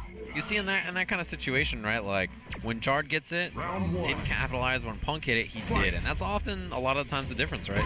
The kind of wild reaction time and recognition that it takes to play Cammy at the highest level, or even a character like Karen, right? Both of them relying on one-hit hit confirms, is crazy. There's very few players that can do it consistently. And Punk is one of them. Oh, yeah. And just like that, the stun comes. This is looking like Punk's round. Well, the error. Oh, but That's it was going to be it. Yeah, and he did the uppercut there because drill didn't matter for positioning. He wanted the extra damage to close it out. Punk on match point now, and this is exactly how his set went earlier, right? With the second game, he opens up with the perfect. When you have very strong players like that, even if they win the first game, they will have learned enough that the second game is going to be even closer, or even more of a blow-up, I should say. Right, so you really got to try to get the first game against a player like that's this. your best chance. Oh, he was very close to stun. That EX uppercut got him out of there. Just You like see that. Oh, here we go. Punk just walked all the way up to him after getting uppercut. That's Such a commanding fellow. Pretty good damage. Jard is jumping away from taking this, but that's going to be tough. You know, Punk's keeping an eye on that. Oh, he got that confirmed. CA did not get it. Yeah, Punk actually kind of shook himself at that. Yeah, maybe intended to have done so. Ooh, challenge. Here's Jard. Jard trying to stay alive. One button could do it here. The error from Punk not getting that critical arc In there. could cost him. Down jab. He had a little bit of advantage. Not much, but it was enough. And Punk takes it. Man, oh man, that was a tough one for Jard. And you can see Punk, with any archetype that is similar to Karen, or I feel like any character that fits his style, he's just so good with. It doesn't really matter. The thing is that he whiff punishes well, not just because Karen has excellent buttons, that helps, but it's because he knows the perfect range against every single character. He does these little series that push him out of range from your normals, and then just boom, whiff punish you every time. Yeah. So he's playing fantastic, and if you guys are looking forward to more Street Fighter action, as a reminder, there is a pool after this. We're going to take a quick break. We'll be back with more Street Fighter in just a bit.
in Anaheim, California. We got more pool matches coming up. Now, this is Chicagoclassico versus Mike L. No. Winners finals of the pool. Alrighty. Classico is a Urien player, and a strong one at that. He was on team. It was like him, Brian F., and Nick Tanella were playing in the 3v3 team tournament earlier. Oh, okay, that's cool. Well, he's here from Illinois. Michael Na is here from basically where he's from. Yeah, down the block. Yeah, very close to here. Lives in Southern California. He is a Southern California player playing Vega. You know, I really like Vega now. There was a period of time when I thought Vega was one of the worst characters in this game. And after the 2.1 update, I don't think that anymore. I like a lot of his offense. It's not really the same character. It's more about tricky offensive stuff, advantage on wall dives, better frame traps. The mid-range, I think, is still solid. Of course, still suffers on defense, but I do like a lot of the offensive additions. Yeah, he was sort of a weird character before because he was like kind of a footsie character, but he didn't have enough footsies to compete, and he had some tricks, but not enough tricks to win. Yeah. And now it's like, all right, well, we want him to have decent mid-range, but really be about tricks. And he is a tricky character now. Yeah. It's been like that in other Street Fighter games, right, too? It's not just this one. Overhead catches, couldn't combo, though. Maybe a light button instead of the crouching medium. Puts himself into the corner. Full charge drop kick is +2. Oh, something happened. Some kind of situation. Oh, they set it to 1 round. That is the worst. How did that even happen? Bunch of rookies. Rookies. Boy. When they were button checking, they weren't paying attention. Or not button checking, setting the buttons. Setting the buttons, yeah. That's an issue that I don't think that I've seen actually happen in tournament before. It's just kind of like a silly mistake.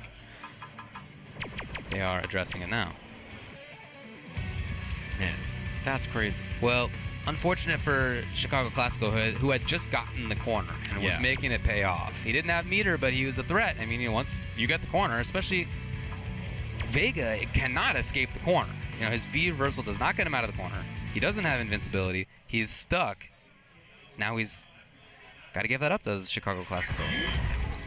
Yeah, and we start again from scratch here. Nobody had won a round yet, but yeah, as you mentioned, he had just gained control, which is unfortunate for sure. I think the big thing here, if you're Classico, you don't let it shake you. No. Because he seems pretty upset. Yeah, he does not like this, but he's got to play anyway. Yeah, rules are rules. Mm-hmm.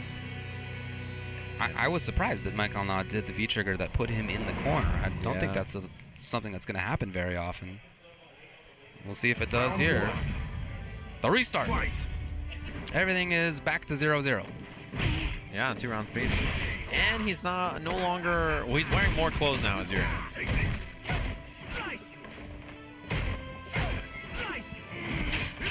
Yes, I like that spacing a lot. You know, they've already learned things about each other. They already know some proclivities. Counter hit confirmed too. Here comes Classico into the corner. Oh, that is a big bummer. That could have been good news for Chicagoclassico. The round most likely. And the error now allows Michael Na to play. Wow, he just went right to the fireball. Michael Na, the immediate jump out of range. I don't even know maybe if he wanted that. It seemed like it was maybe something he negative edged in or something. I don't know, but the round goes Chicagoclassico anyway. Okay, walking under as Michael Na. He's got a chance to make things happen. No.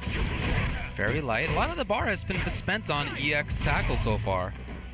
That's something Mike will pay attention to. Slide right underneath on reaction. Yeah, you can just walk forward. They go This walk. is what I'm talking about. All right, yeah. Yeah, 2 bars, pretty decent damage, good mix-up. Even on block, that would have been real strong. Great setup. Yeah, puts you at advantage. You can cancel into stuff, go for command throw mix-ups if you stand switch. Lovely approach. EX again is spent there. Oh, that's actually a very good escape. I like that a lot. Many characters have trouble with that. Oh, got him. Which mirror? Yeah, it was kind of a weird scenario to confirm what mirror to do, because if you did the far mirror, it might have been too far in the corner. Close mirror, you know, didn't really get the combo he wanted, but he still gets pressure anyway. And backing off, Michael Na's trying to find one more hit. He was almost there. He saw it, just not in range anymore. Full charge fierce. He's trying to get that pressure afterwards. Michael Na with the back dash. He's so fast. He just walked out of range of it. Wow. Headbutt. Whoa, too far for the throw, but in this game, and I feel like actually Street Fighter 4 was like this too. I feel like throws are plus on whiff. It's so hard to whiff punish. If you don't expect the grab, yes. Look, if you expect the grab, then you have teched. Yeah. Right? So if you didn't expect the grab, but the opponent whiffed, you're surprised, because, oh, it's a grab all of a sudden. What am I supposed to do? You don't have that many frames to punish. Yeah, and as the opponent, you did the throw, and if it whiffs, you're ready to hit a button. But the defender, you have to react to the throw and then try to do something. So, yeah, throws are plus on whiff. Oh, okay. Not much of a punish, but I like it from Mike. Lots of those raw headbutts. Raw tackle, too. Classico, I feel like he's sort of recognized that the neutral is a little weird to play. He doesn't like competing on the ground, so trying to throw out some special moves, just kind of rush past where the ground game is happening. Very buttonsy for Chicagoclassico. Yeah, you see him trying to play with his movement as well. He does not want to be cornered, but currently he's there. Yeah, moving with headbutt, dashing, tackles. Raw Aegis is a no-go. Love the V-reversal, too. Actually, is a great way to spend V-reversal. Cornered himself, though. Okay. Good grab. Chicagoclassico needs another mix-up. Not done yet. And those knee drops, he just can't space. Vega walks so fast that he's never able to put himself in the right range. And the raw tackle, a little kind of antsy from Classico. We're seeing Classico bring out movement tools that are nice, but are hard to make work on a character with mobility like Vega. Right? Random headbutt, random tackle, random knees. Those are all great if you know exactly where the opponent's going to be, but if you're not super sure, you can put yourself in a real bad spot. All right, EX headbutt. Good answer, because no matter what side he comes on, you know, the headbutt's going to come out. You'll be okay. Might see Mike set it up again here. Oh, no anti-air. It seemed like he might have been looking for that. Very buttonsy stuff from Mike as he approaches. Just trying to get Chicagoclassico to stop pressing anything. Right now it's worked, but the jump gets him out. Ooh, punish. Just got the one and didn't see that the Fierce had hit. EXO, yes it comes. Caught him low. This is a really kind of swing-heavy match here. No V-trigger available for Classico yet, though. You can see Mike really trying to take up a lot of space right there. So much that he wants Chicagoclassico to stop pressing buttons so Mike can get in. But every time Mike has gotten up, Chicago has done something. EX tackle, down jab, whatever. We gotta be careful about that wall escape. Counter hit confirmed. Didn't get a tackle or anything, though. The jump in and then challenge after he has CA. You gotta be very careful about that. Oof. Got him. Yeah, looked a lot better there for Mike. Got the game. 1-1.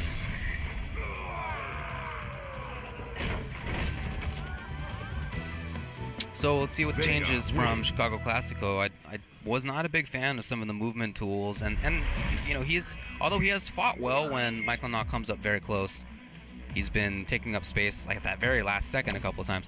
But in the mid-range, he has not been able to keep up.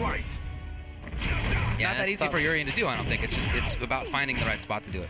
Right, and if you want to use like movement and kind of, you know, other tools instead of just standing on the ground and fighting, you gotta dash around a little bit more. You have to go to jump, right? Jump is a decent option. You have to know where to space these things, and that's something he's struggled with so far. Raw Aegis again, the V-reversal away.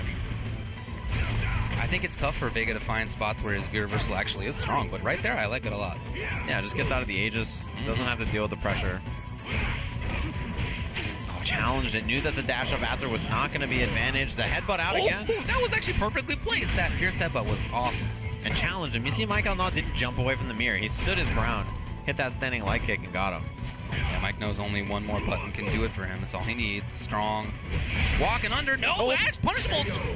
Was not taken. There was a big chance there for Chicagoclassico. That was a huge whiff punishable opportunity, but it's hard to see in the moment, you know? I mean, even a throw would have been good. Just take something. Yeah, that's not something you're expecting to happen, right? All of a sudden the rose is tossed right in front of you.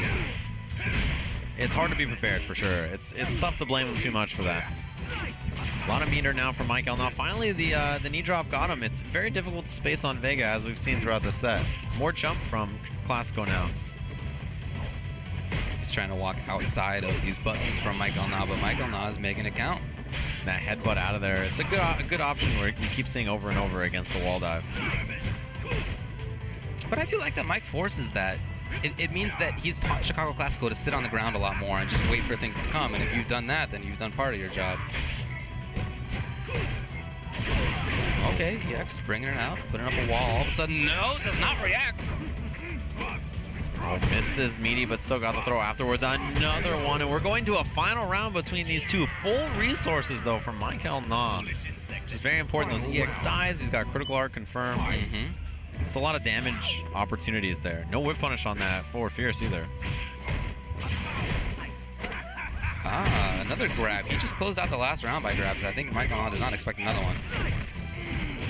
Oh, ducks right under it. Yeah, that headbutt Yes, safe yes. on block, but you can obviously duck right under it. There's the dash. Unfortunately for him, right into Michael Nod's grasp. Ooh, the sweep. There's a punish. Oh, lovely. Super, yes, he does spend it. It's going to be one more mix-up here. Not going to do it yet. Maybe 2 more mix-ups. It's Vega, after all. We'll see what he gets. Yeah, CA is available for Urien, or V-Trigger is available for Urien at this point. Oh, activated? No, it was the close one. What a strange choice there, but he does get some damage. Reset there. Mike is not done yet. There it is. That was after a hit on headbutt, too. Yeah, you know, the thing about the tackle, which is the first thing that Mike Elnod challenged after, tackle is often 0 or couldn't be negative if you don't space it perfectly. Sure. So Mike Elnod knew that and challenged, and he got away with it. After the hit headbutt, it's not too unreasonable to hit a button there, even though, you know, you feel like, all right, he hit me, I got to be careful. A lot of the times, Urien can't frame trap you, especially if you're a 3-frame character. Yeah, I mean, it's advantage, but just a little bit, right? So. Alrighty, coming up next is going to be another Winners Finals. This one is cool. 801 Strider versus Brenttiscool coming up. Yes, with You the know, double Strider, pull. yeah, well, it was accidental, and I could tell. as I was saying it, I was like, nah. I could see it on your face. You're like, this match is going to be cool. We have, and then like your brain realized what was going to happen. You're like, oh man, I don't want to do it. Too much time with James. Yeah, even my subconscious is bringing it out now. Yeah, you got cats. Now you're making puns. Oh man, Everything. bummer. Here goes. Careful. 801 Strider. If you play Tekken, just be careful. I'm saying. Oh, you know what? I've played enough games in my life that I don't get mad anymore. You know what game taught me not to be mad at video games anymore? What was that? Was Marvel vs. Capcom 3. Yeah, I believe it. That game. I came into it, not that I ever had the biggest temper, but sometimes I would get mad, and after that game, I thought, hey, everything's fine. That I feel like Marvel games in particular are the make or break games for so many fighting game players, where you decide then and there if you have what it takes. That Yeah, game for will sure. test you in ways you'll call something and you'll get hit by something that is so just it doesn't make you feel good. No, It just doesn't feel good, and you have to accept that that's part of the game and part of your life. That's what it's about, acceptance. And Despicable. I moved all the way through the 5 stages, and I'm now at acceptance. Despicable is the word I wanted to use. You get hit by something so despicable that you're just like, that can't be real, and they'll say yes it is, and you realize You shouldn't have been there Yeah. in the first place. we got a good match. 801 Strider, Brenttiscool. This is winners finals of the pool. Pool 3. And as we mentioned, you know, Strider's an interesting point.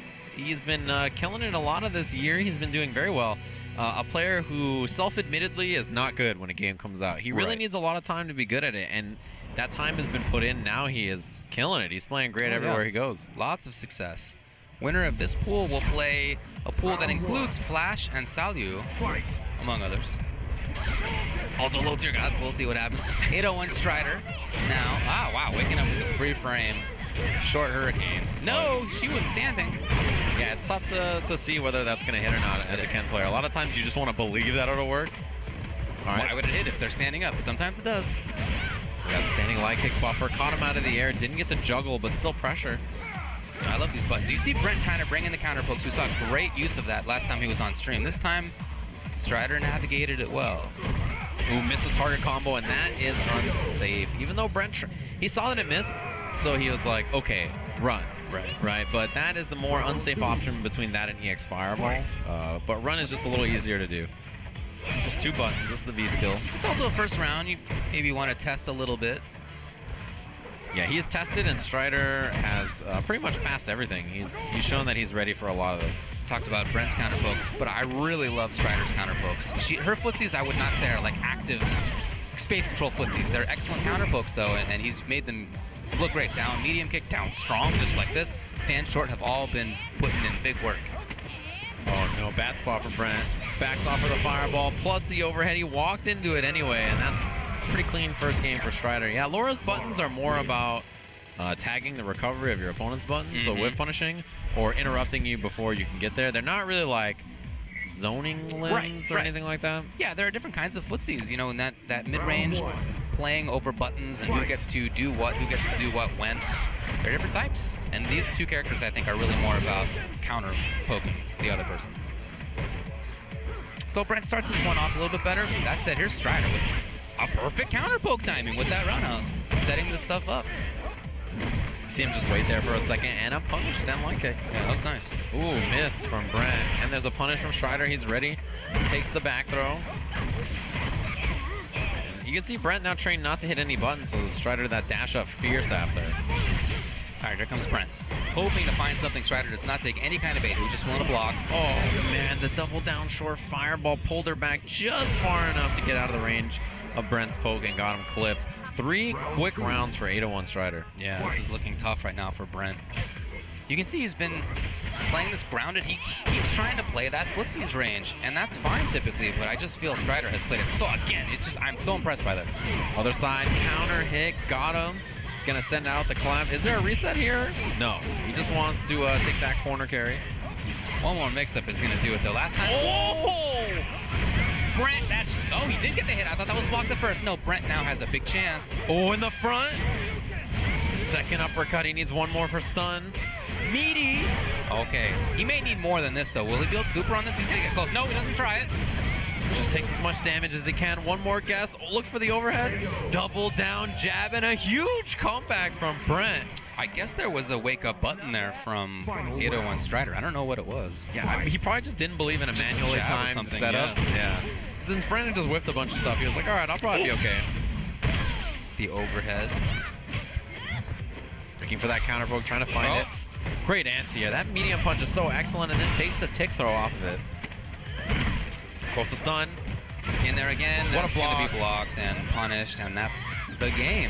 Yeah, despite that's the a match. crazy comeback from Brent in that last round, 801 Strider really returned to business there, which is, I think, probably what you want to do as a strong player. Even if you lose a round on a comeback, if somebody makes a comeback on you, you were in the lead.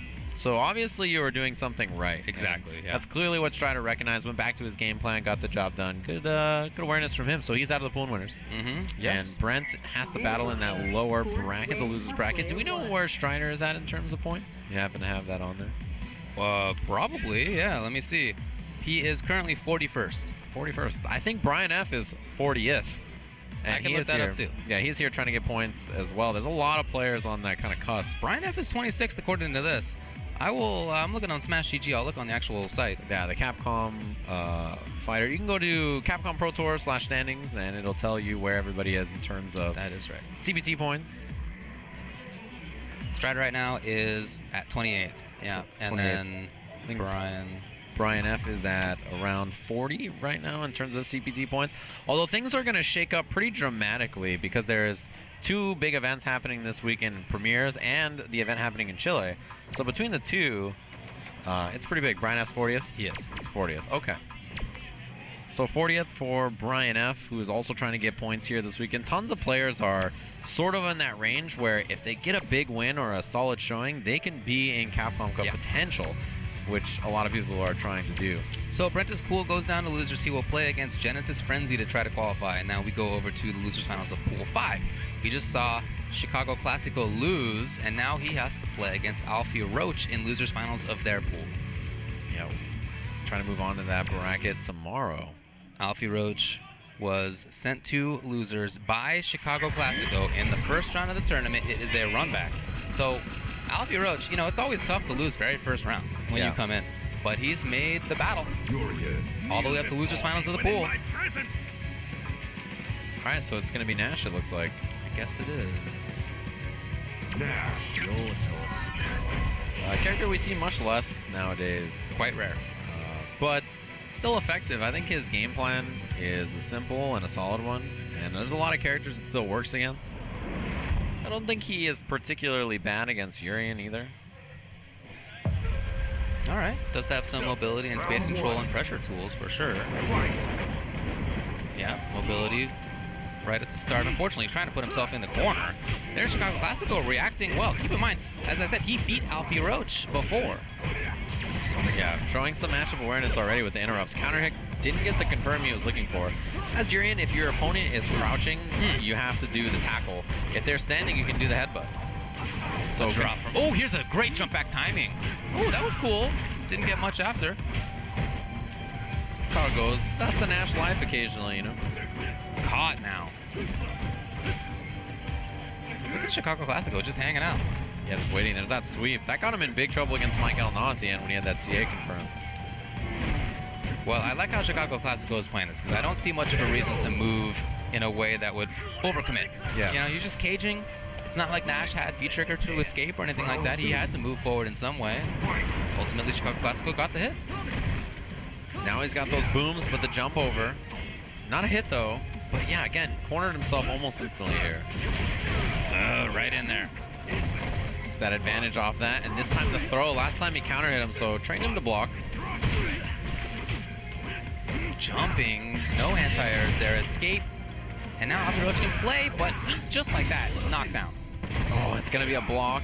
No pun it. It could have been Crouching Fierce into up fireball, but he tried something a little different.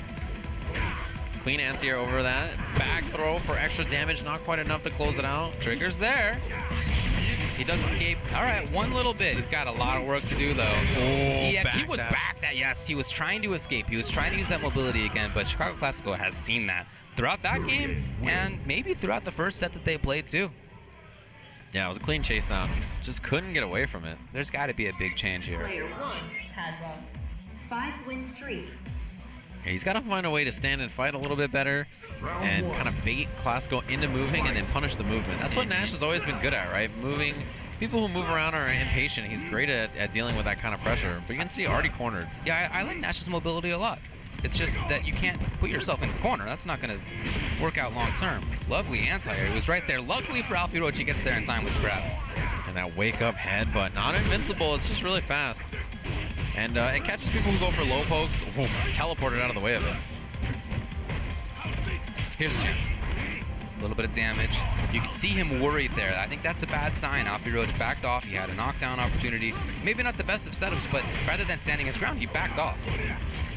Oh, charged up the fireball to interrupt. Headbutt anti-air again. He had V-Trigger available now.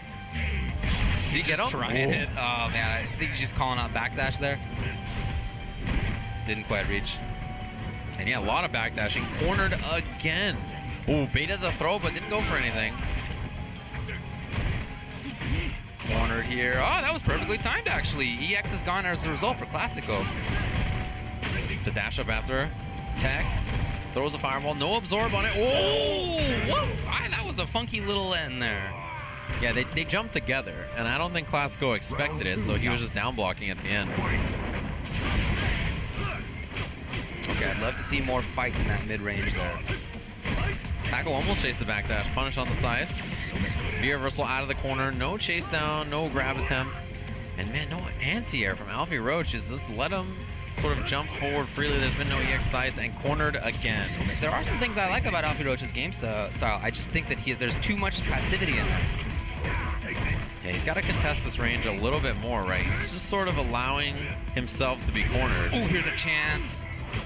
And down jab again. It was the same. Oh, baited the throw. Didn't get a punish. In the front, good block. Yeah, that was actually very nice. Another V-reversal. He's not counting on V-Trigger for this round. He just wants to close it out, but he's got to be careful. Full meter for Alfieroach. I feel like Alfieroach is a bit of a caged animal right now. The super would not be too surprising. Yeah, maybe anti-air. Here's a chance. What a jump. What a jump time. So that's match point now for Classico, trying to qualify out of the pool in losers. Backdash again at the start. Got to see those EX size. There's got to be more anti-airs, fight for that space, even stuff like that. Full screen knees. Counter hit, no confirm. The anti-air headbutt again to chase. Classico not worried about super, it seems. He's going in. Right now, it's the right call. Oh, back throw with a stun. Last chance here for Alfieroach. It's not going to happen for him. It's about to be the match, and the EX headbutt, or EX tackle for the perfect. Moves on. A big way to end. Not only did he send Alfieroach to losers in the first place, but he then eliminates him, and he did it with a perfect. Doesn't get much better than that, so he moves out of the pool in losers bracket. That loss to Michael Non. I'm pretty close to that. Yeah. Can't be too upset about that one. Moves on out of the pool into the top 32. It'll be happening tomorrow. We're going to have Street Fighter action all night. And all day tomorrow, basically. You got pools updates? Yeah, let's talk a little bit about what has happened so far.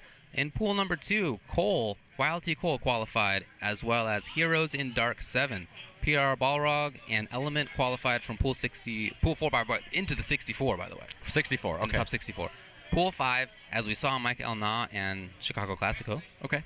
qualified from there. Pool 6, Verloren qualified in winner's side. Jed from losers.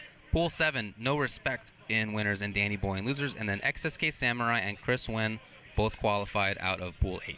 Yeah, we saw those two fight against each other in Akuma Mirror, a very interesting match. So I imagine the next pools coming up will be 9 through 16. I think you're right.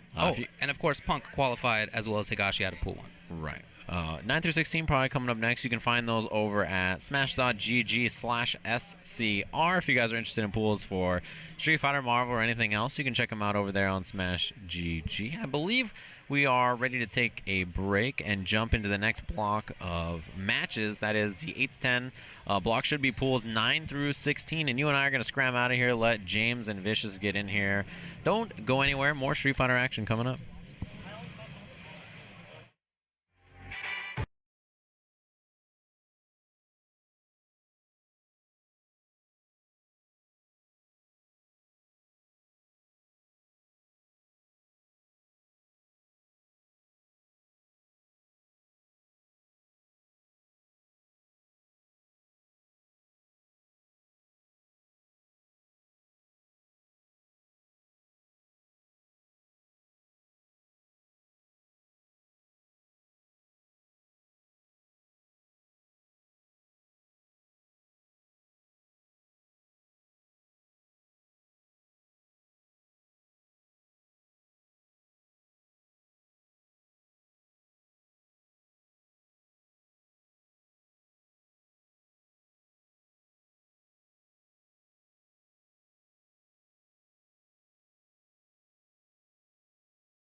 all over the place. It's finally come back to us now.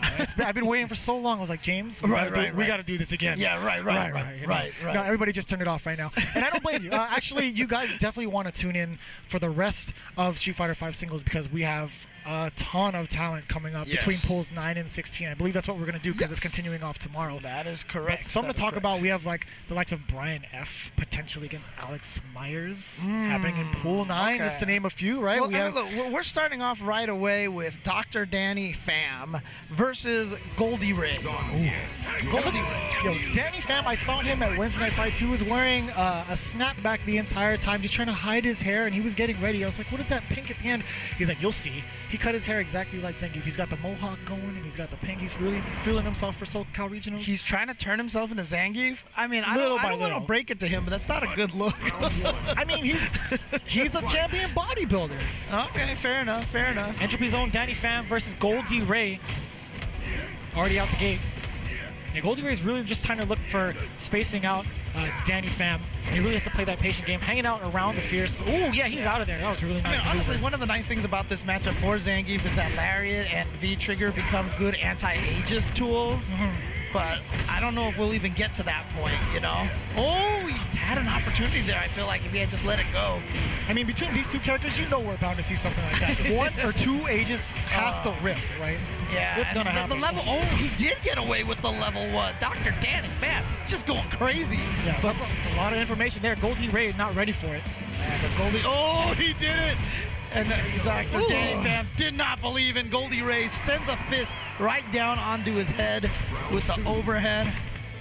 Already showing no signs of fear from both sides of play here.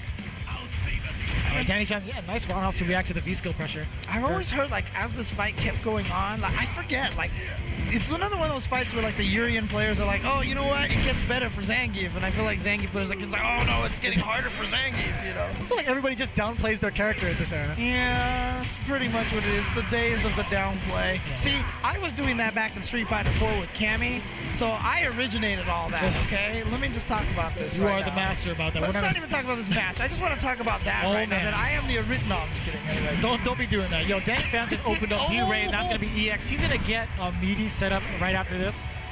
Nice. Oh, there it is. You block one jab, and then you're like, he's not going to SPD. You block the second jab, and you're like, okay, see, I was right. He's not going to SPD. And then he SPD. Yeah, Goldie Ray, I don't know what his defensive options were. He was actually stand blocking the whole time. He didn't even have a headbutt charge just in case. I think he just kind of lost hope and saved it for the headbutt right there. Ooh, double dash in there for a immediate crouch light kick. I don't even think that was frame safe.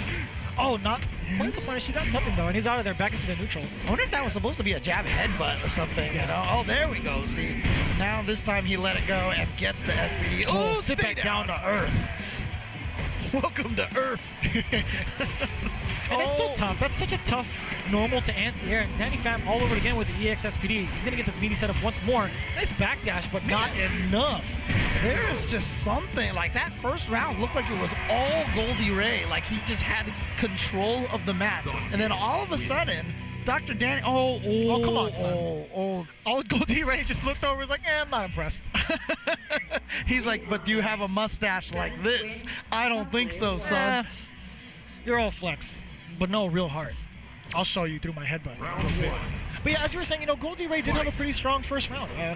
But a lot of it was just a lot of adaptation from Drdannypham, just holding forward to that forward momentum, honestly, still continuing. It really feels like Drdannypham just said, you know what, it's better if I just go nuts. Absolutely, and look, already getting the stun, boom, reset. No, he's just going to go for the full damage combo. Going to go for the run. Oh, yep. Oh, he's ready. James, he's ready all the way. He got the jab, doesn't care about the Aegis. He just reached right through the mirror. He just grabbed it like Alice through the looking glass. Yeah. I mean, he has so much life, right? He didn't even care what would happen afterwards, even if the trade happened. How many people do you think actually know what the hell I'm referencing? It's all right. Lewis Carroll, come on. I got you. It's back throw into the corner. Yes! Backdash avoiding the grab. I like it. But then, yeah, neutral jump to Lariat. And then back to Earth again. Oh, you thought. A meaty, yeah, that's meaty. And the stun. And that this should be a dead Urien. Oh, he wanted to go all fancy style here with the V-trigger vacuum into the critical art. I mean, I felt like he had to do it to get the kill, right? I mean, there was just like a decent amount of life left. He had to go for that critical art, and Dannypham definitely not one to choke that up. There it is, Dannypham taking it over Goldie Ray. Yeah, very strong stuff from Dannypham, as expected, from the Northwest region. Looking to pretty much make it out of his pool. I can't recall what pool that was, though. I mean, I don't know who else was. Pool 12. Yeah, it was Pool 12. The other people in here are Gama is in here, and I did expect Rashid is in here, but I know he's Bushin Style's brother, and he's really good at Injustice, but I'm not sure what his Street Fighter level is. He's coming along. He's definitely picking up strong characters. He's trying to work it out with Karen. Okay. So I mean, we won't. I kind of expect him to see him a lot stronger next year. Okay. If anything, but he is focusing on other games. But for the most part, I did expect Gama to come out to play against Dr. Dannypham in Pool 12. Okay. But upcoming right now is Nick Tanella versus Aceunlimited. Ooh, okay. Aceunlimited. That's Pool 15 from North Carolina, and Nick Tanella from California. Did I just call him Nick California? No, you said Nick Tanella from California. Okay. So I'm actually curious because CJ Truth is in that pool for Pool 15, who's ranked 35th in the Pro Tour so far. I'm kind of curious as to how that played out. Let's open up this pool if I can here. Let's take a look. Nick Tanella. It is not updated. Yeah, this is like round two. This is first. Yeah, this is first round basically. First round, except for the few people. When you get over the power of 2. You have to tack a few on it before that first round, essentially. Yeah. So what can we can expect from the likes of Nick Tanella? SoCal native hosts parts of Wednesday Night Fights on the secondary stream for Street Fighter 5. Give him a follow too. No, absolutely. He streams pretty often, and I like this. Yeah. So he was at a character crisis. He was going back and forth between Necalli and Ed. I don't know why he got tired of Necalli, but I feel like he wasn't getting the results he expected from the amount of time put in, right? The stream and everything. So he did go off to Ed for a little bit and kind of practice that month after month at Wednesday Night Fights. But I like to see him back at his old bearings with Necalli. You know what? I mean, a lot of people sometimes feel like if you do something like that, go to another character, it doesn't pan out, you're like, dang, I wasted all my time playing a character that I'm not going to go with, right? You don't understand. Like, when you learn different characters, you learn different skills. Absolutely. Different characters will teach you different things. And so I actually recommend that people do take a journey off to other characters every once in a while, especially if you could try to pick one that plays nothing like your current character. Absolutely, yeah. You don't want to overlap any of the skills you learn from one character to the next. Not that frame killing, dude. Yeah. Nick has got all the frame kills all ready to go. As if he never left, right? Oh, he's going to be able to combo that into the stomp. Only EX stomp combo. Oh, man. With the extra meter, dropping the combo, or intentionally dropping the combo to get the command grab. Can't sleep at any point in time. But yeah, that's smart from Nick because he's like, you know what? He's probably going to let go of the stick. He's accepted his fate. So this throw is going to be guaranteed, and I'll build extra meter this way. I kind of want to talk about Aceunlimited, one of the very few Ryu players left in existence, right? This is a rare commodity. Oh, that's this character's name. Oh, yeah. I completely forgot who this character was. The worst. Come on, James. Oh, that's right. He's in that new Marvel game, right? Oh, yeah. He has like 4 different Tatsus. Yeah. He sure does. He's super cool. Poor Ryu. But I don't know. Aceunlimited looking pretty strong. Oh, he got the parry and the punish. Oh, that was sick. Good job to Aceunlimited. Trying to make this character look buff. Yeah, it's super hard. Like, we rarely get to see any Ryus in play, right? It's just, it's just he's falling off so hard. But Ace is trying to make it work against Tanella. Nice check crush counter. Max distance. Sweet. Yeah, he didn't even have the meter to to V-trigger on that. And whoa, that was interesting. Tanella almost like he gave up that round. Just kind of sat there, wasn't expecting the dash into the crouching medium punch. Oh, he's gonna get hot. Yeah, dive kick, not sure if he can combo necessarily into medium attack, so he goes for the light, and only the EX stomp combos after that, so that's why he's going for that combo. Stun? Yes, sir. This should be game for Nick Tanella. Close. EX uppercut? Oh, not quite yet. Is it? Oh, he tried to get fancy. No, don't do it to him, James. Just one touch from Nick Tanella. Aceunlimited, he's activating trigger now. He's trying to make his comeback. but it's gonna be a real tough hill to climb. The biggest problem too with Ryu's V-trigger as well is every fireball he throws drains such a gigantic chunk from that trigger, and it's gone. Is that fair, James? I honestly think it should not drain any extra meter. He should just get buff fireballs for that entire V-trigger. I really just feel like that's how it should work for him. And that being said, Tanella taking the first game 2 rounds straight. Aceunlimited, I saw him firing off a couple roundhouses or a couple sweeps against Tanella. Right. Some of it went unpunished. Round I mean, one. Well, I mean, just a little nerves too. Well, that's also the problem with Necalli. If you're not charged up, he actually doesn't have very good ranged moves to reach that distance. Well, let's see how he changes it up for game number 2. Oh, he dashes through. Nice. I like the double dash, yeah. I mean, honestly, Ryu still has fast dashes in this game, and I feel like that's kind of one of the tools that you have to take the biggest advantage of. Nice anti-air from Tanella. He likes to play close to the chest too. He doesn't want to stay too far from the opponent. Trying to reach max distance, gets the man grab reset. Interesting, yeah, into the stomp meaty. Okay, so like I said, I like Aceunlimited being a little bit more movement based. Very interesting air-to-air. Switching underneath too. Oh, well. Oh, okay. Oh, yeah, he's close enough, and he's going to get the sweep, but then the wake up. But the classic from Necalli, and then he goes for the reset. Wake up buttons, man. You got to stop him. Yeah, at least test them a couple times first to make them think that you're going to meaty. At least get that established for yourself. Right at the edge of the roundhouse. Yeah, that's the whole thing. You can't even be mad if you get hit by wake-up lights because that's Street Fighter V, right? That's part of the game. You have to have your meaties on point.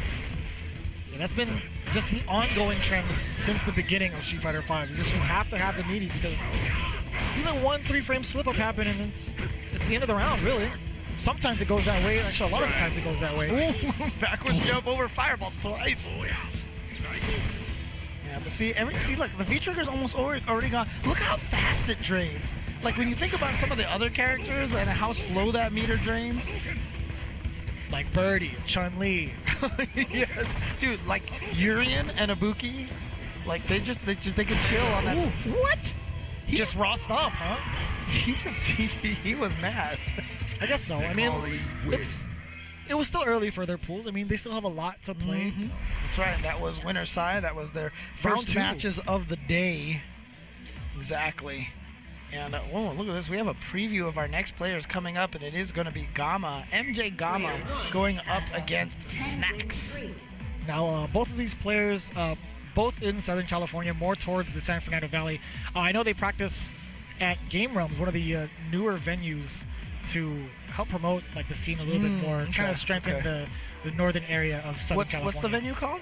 Game Realms. Game Realms. Burbank, California. Nice. Okay. So big shout out to them for housing these two individuals. I know these guys have been grinding it out, as well as like the Power 9 series going on in Long Beach, California. These guys are just trying to make more spots happen frequently for Street Fighter V, and even more so for Marvel. I know everybody's trying to get their hands on growing and developing the players that are currently here because we have such an insurgence of people now wanting to play these games. This is the same pool that we saw earlier with Drdannypham and a Goldie Ray in it. Round one. Fight. And what we're expecting to see, Snax, I know he's been steadily practicing Ibuki. And then Gama has been showcasing his Cammy all day today. So that's what you're expecting to see here. Ibuki versus Cammy. Interesting. Which are both characters who can kind of steamroll you once they get the momentum going. Although Ibuki has that crazy comeback potential. I mean, for the longest time in Season 2, I had always considered Cammy to probably be like top 3, like maybe one of the strongest I agree too. characters in the game. But honestly, like in the past maybe month or two, like I feel like she's dropped off a little bit just under the Rashids and Ibukis, you know, and maybe Balrog, Laura, Urien kind of situation. I get that she's super strong. In a sense that off of knockdown, she still gets to keep her turn with her meaties, and like if she were to put you in the corner, right? Even if she were to throw you in neutral, you lose all your pressure immediately if you throw mid-screen, right? In the corner, you get to maintain all of the meaties. You get to confirm. It's very easy to confirm some of her counter hit normals, or just go into another damage combo, high damaging combo. But like Ibuki, if she lands a hit and she resets you, you're dead. That can happen anywhere on the screen, right? And it almost always leads to a stun. So the one hit into an EX kunai, one reset, stun, and then she gets another combo after that. And so even if you, and especially with Cammy with only 900 health, because she's down like to 2/3 of her life, she's dead. That's it. That's it. That's gone. But look at that, Snax throwing a kunai right away, establishing that. Oh, I like that. Pressing the button right after he sees the whiff dive kick. Going with that crouching medium kick. That button, medium kick, is Cammy's bread and butter button right there. Yeah. That is the button that you definitely hope that you're wearing out the most on your joystick if you are a Cammy player. Standing or crouching, really. Yeah, It's one of her exactly. better tools in neutral. Also just swinging for the fences with fear sometimes. Man, this Oh, man, Gama put his sneakers on today. He was going all over in the corner. He was so fast. dude, I loved that. And that's, you know, part of the whole thing about Street Fighter V. Movement is very important, and just like controlling where you are on the screen in terms of where the corners are and where you are against your opponent. Obviously, key in any fighting game, but with Cammy's walk speed and her dash speed, a very, very crucial tool for her. And also being able to open up with the dive kick pressure with meter, or like at the right spacing too, right? You know, keeping herself positive. And I do like that, you know, Gama is trying to challenge after the dive kick, because honestly, the dive kick is very rarely safe or positive. It has to hit on your shins. Even if it hits on your chest, you have the advantage. You have the advantage against Cammy. So that's something to keep in mind. A lot of people let Cammy get away with that because they haven't really tested it. Right. I almost did the whole sequence, James. I didn't do it. Nice anti-air, the back strong. See, I like it when players go for the back strong instead, because it does open up the mix-ups on the ground rather than just going for the uppercut and then back into the neutral. And you know, people have heard me be critical about this. I even talked to CJ Truth about this because he's one of the biggest. Oh, wait, hang on a second. Oh, nice. Critical art? Yeah, he has to spend it. Yeah, because that's going to give him the round. And that means the game number one goes to Gama, right? Yeah. That's correct, yes. Yes, okay. I was like, where do the bars go? Okay, no. I was like, I'll let you finish. I'm pretty sure you got it. James, he's there. All right, it's fine. But no, what I was saying is like a lot of Cammy players, once they activate V-Trigger, and both of us are Cammy players, so we know this as well. Yes. The temptation to jump and dive kick is so It's strong. so strong. And really, honestly, Cammy players need to learn how to hold on to that a little bit more and just jump forward and fake it. Because honestly, I'm telling everyone right now, if you are fighting a Cammy online, or if you're fighting a Cammy in a tournament, they activate V-Trigger. If you see them jump forward, jump backwards. I tell everybody the same things. Like, don't respect the dive kick, right? Yeah, In V-Trigger, right? As soon as you see them go airborne, they want to spend it. Yep. And even if you don't, right? Say they air you with a normal, what's the worst that can happen? Right. You get air reset, and she's not going to come back in time to, like, really mix you up. Right. To be honest. So, I mean, as a Cammy player, if you know your opponents are going to do that, because we're telling everybody to do that, then what you start doing is just jumping and letting them jump backwards and push them into the corner.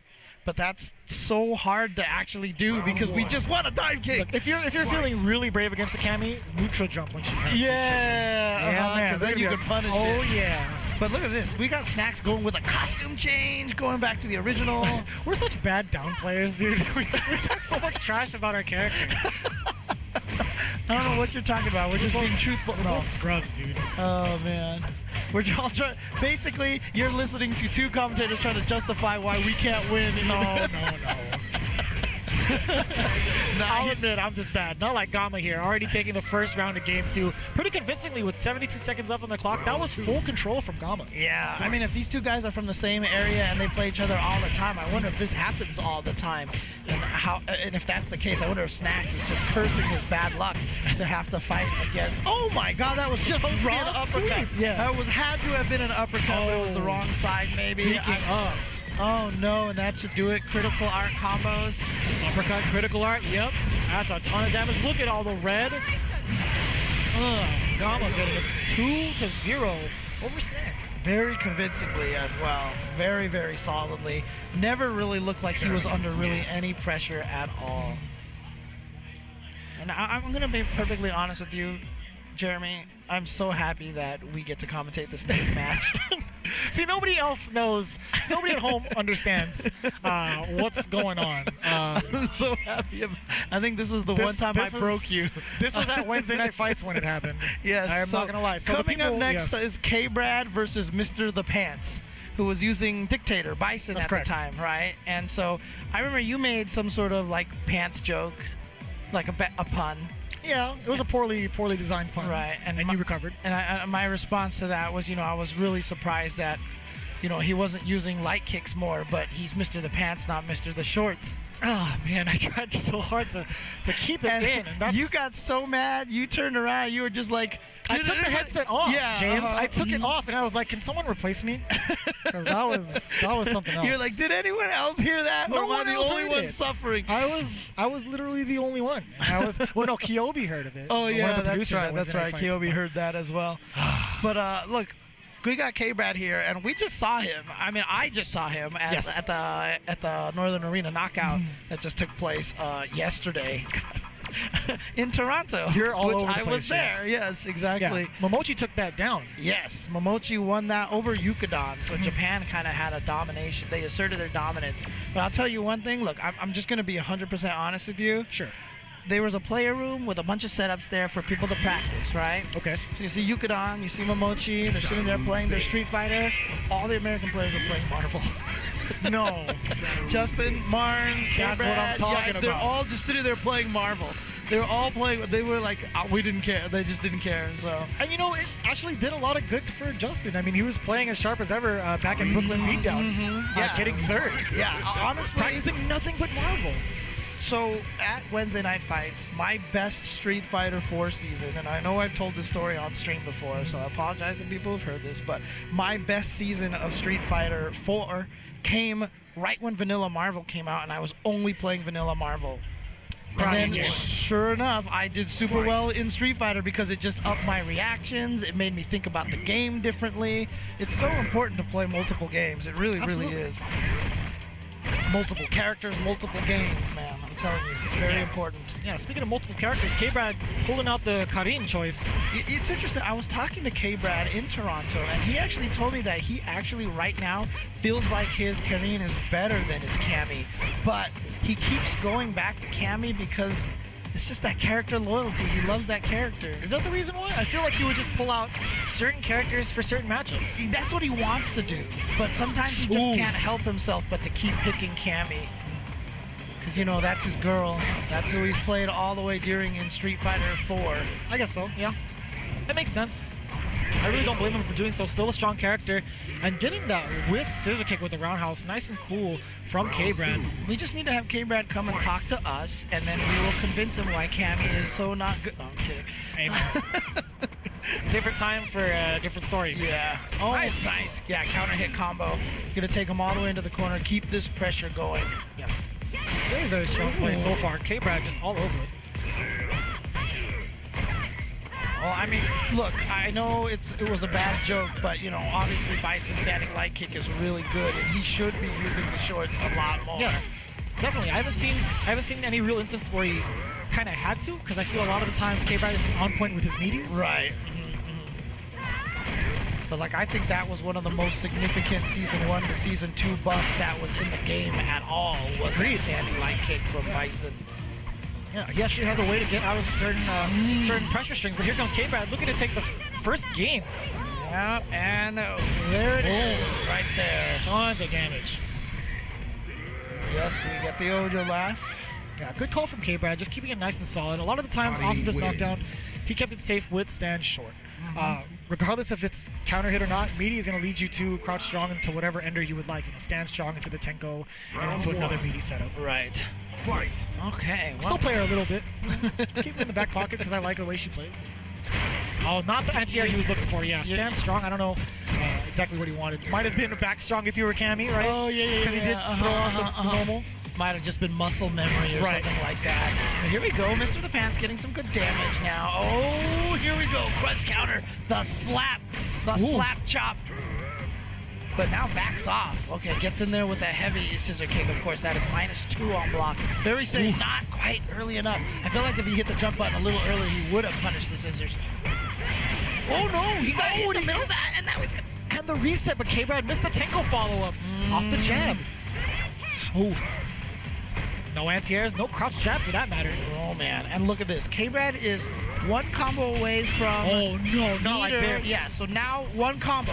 One combo is all he needs. And so he... Oh, what a backdash, but it was two. That's it?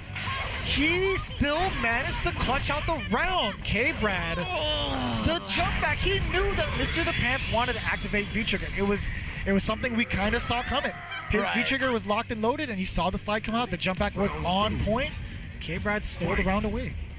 All right, well, you know what? K-Brad now at match point here versus Mr. the Pants. What? I just have to look at you every time. That's all. Oh, and the what a neutral jump. Neutral Yeah, jump. yeah. I still, it's such an underrated tactic still against the likes of Bison. I mean, it's always been one of the best tools, you know, that's why Balrog, the boxer from Season 1 to Season 2, got so buff, because the neutral jump was always a good tool against him, but then the upper became a command instead of a charge. Yeah. And the EX one still had armor. No, he tried it. He could have gone for the Tenko into the EX Senha for the win. All right, well. Okay, he still gets it. Yeah, he wanted to flex a little bit, but K-Brad narrowly getting that second round. Did that look on his face like, all right, I guess I'm moving on. He's like, that's not how I intended it to work, Yeah. but I'll be okay with that. So, Yeah. all right. But that was. Let me see what pool that was, if I can find which pool that was. I believe that was pool 11. Yes, I you're expected right. him to go up against Arlieth, but it's still early, relatively early into the pools, and I believe we're going to continue further on the bracket That's right. for the singles tonight. So don't go anywhere. We're going to take a quick commercial break. We'll be right back.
Watching the Capcom Pro Tour 2017, presented by PlayStation 4. Brought to you by Zowie, a brand by BenQ, the official monitor of the Capcom Pro Tour.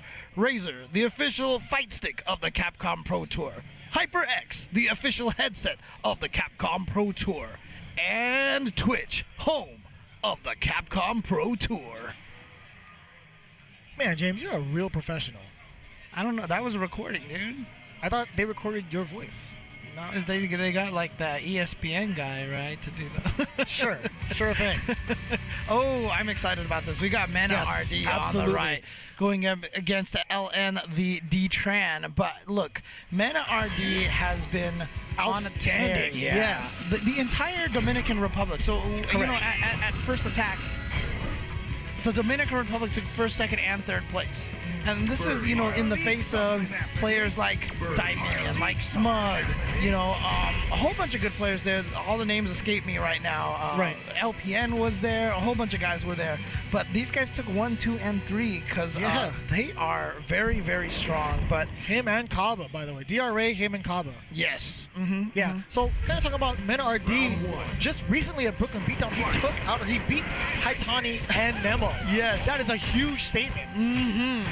And I remember too, because like we were talking to some of the staff, you know, who do follow the fighting game community and everything like that. They're like, you know, we should get ready to, you know, potentially, you know, interview Nemo, you know, and all this stuff like that. I wouldn't doubt it. You know? And he threw a wrench in all the gears. Yeah. You know, Menat RD just mixed them all up. He's already doing the same with the D-Tran. Yeah, and I mean, look. I'll always say this, like, I personally hate mirror matches, and I always feel like if you're the better person in the mirror match, that advantage kind of goes away when you play a mirror match, because mirror matches are just so wacky. But Menat RD right now is going to town on the D-Tran. Yeah, I feel like Menat RD, whenever he plays a mirror match, is like, all right, this is where I get to have fun. Because I hope this guy knows exactly how Birdie can be played in my style. Can you handle that? And he's trying to test out D-Tran right now. In his style, he's keeping him in the corner. The oppression is just absolutely real. He's just high, low, all over the place. Oh, man. The D-Tran has not... Oh, whoa, he did wake up command throw. I like it. Oh, man. All right. So, obviously, Menat RD just kind of went ham on the D-Tran right now. And he needs... D-Tran probably needs to shore up the defense a little bit. D-Tran needs to take a ride on the D-Train right now. Try to work on that D a little bit. You gotta play a strong defense game against the likes of Menat RD. God, James, don't ever change. Menat RD. Oh, okay, caught. I'm too old. Trying to sweep. Too old to change right now. They're just fine in my eyes. Don't you worry about it. Nice punish. And you know what's funny? Actually, I was told that the players in Dominican Republic and Puerto Rico, they like picking colors that match their opponent. Like, so if they use different characters, they will see what color they pick first, and then they try to match it. I didn't even know that was a thing. So you mentioned it. Oh, wow. V-trigger activation. Armor, yes. Oh, not quite dead yet. Command grab incoming. Oh, he respected the wake up. Yeah, okay. Alrighty, well, Menat RD on the verge of match point against LN's the D-Tran. Of course, D-Tran in their classic outfits. Oh, where's the punish? Yes, sir. Classic versus alternate. Always trying to bait a reaction out of that. Threw the can, did the horn. Just wanted to see how D-Tran reacted. And just like that, already with the corner pressure. Menat RD coming in hot. Menat RD is the master of the random EX headbutt. Like, that is some super turbo strategies right there. And he lands that more than anybody I've ever seen. That and the headbutts. To be honest with you, he throws them out at the hardest times. Like, you don't even know when it's coming. Like, how do you expect something like that from Menat RD? You see D-Tran there with a smile on his face, talking to Menat RD, saying like, why would you do this? How could you do this kind of, like, why would you random headbutt like that? That never works for me. And Menat RD's like, my timing is impeccable. Yeah, man. He is something else, right? Like, I've seen him play time and time again over at like the Red Bull Proving Grounds Online series. Oh, yeah. And he's gotten better and better every time I see him. He's so good. My first real interaction with him in tournament was back at Final Round. this year. Yeah. Back in March, and it was so intimidating because I felt nothing but pressure. And he does it every time to every single opponent he plays. I asked him afterwards, like, hey, how'd you feel about playing against Menat? He's like, I feel like I didn't get to play. I didn't get to play. Yeah. And I was like, okay, well, it's getting better and better. It's so scary, but it's so awesome to see in the pro circuit. You know, I know that there's a lot more players in the Dominican Republic than the three that we mentioned, DRA, Menardi, and Kaba. But I mean, Plenty more. it's a good sign though that, you know, when you have just a strong core, those three can level each other up so well. You know, and it's a lesson that I talk about a lot in all seriousness. Like, when you have another player and you know they're just as dedicated as you are, and they're in a scene, and let's say you're rivals or whatever like that, Right. you know what? Use them. Like, start telling them how you're beating them. Encourage them to tell you how they're beating you. And the stronger you both get by learning your own weaknesses, you can, just two people can become very, very strong. I also like to bring up Gustavo and Peru as a great example of that. The second team BFFs, in my opinion. Yeah. If it wasn't Yipes and Lee Chung, it is definitely those two individuals. Yes, exactly. And you know, those two have definitely leveled each other up to the point now. I remember when they first showed up in Street Fighter 4, it was really about Peru and his little buddy Gustavo. And now, I remember those days when with his Able, when he was learning the game. It was a real uphill battle for him. Yeah, and no knock on Peru, but I feel like Gustavo's kind of surpassed him at this point in time, you know, and he's really been playing at a very high level.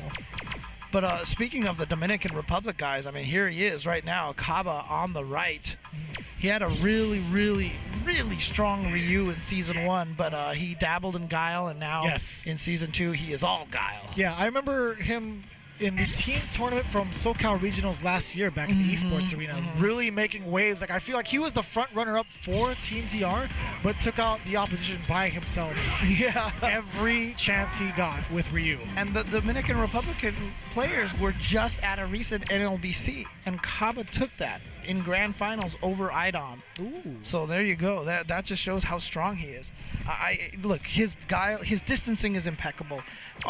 One of the things that I kept seeing from him is that he would do flash kicks against jumps, and it would like literally graze their nose. Yes. And like it was just like perfect range.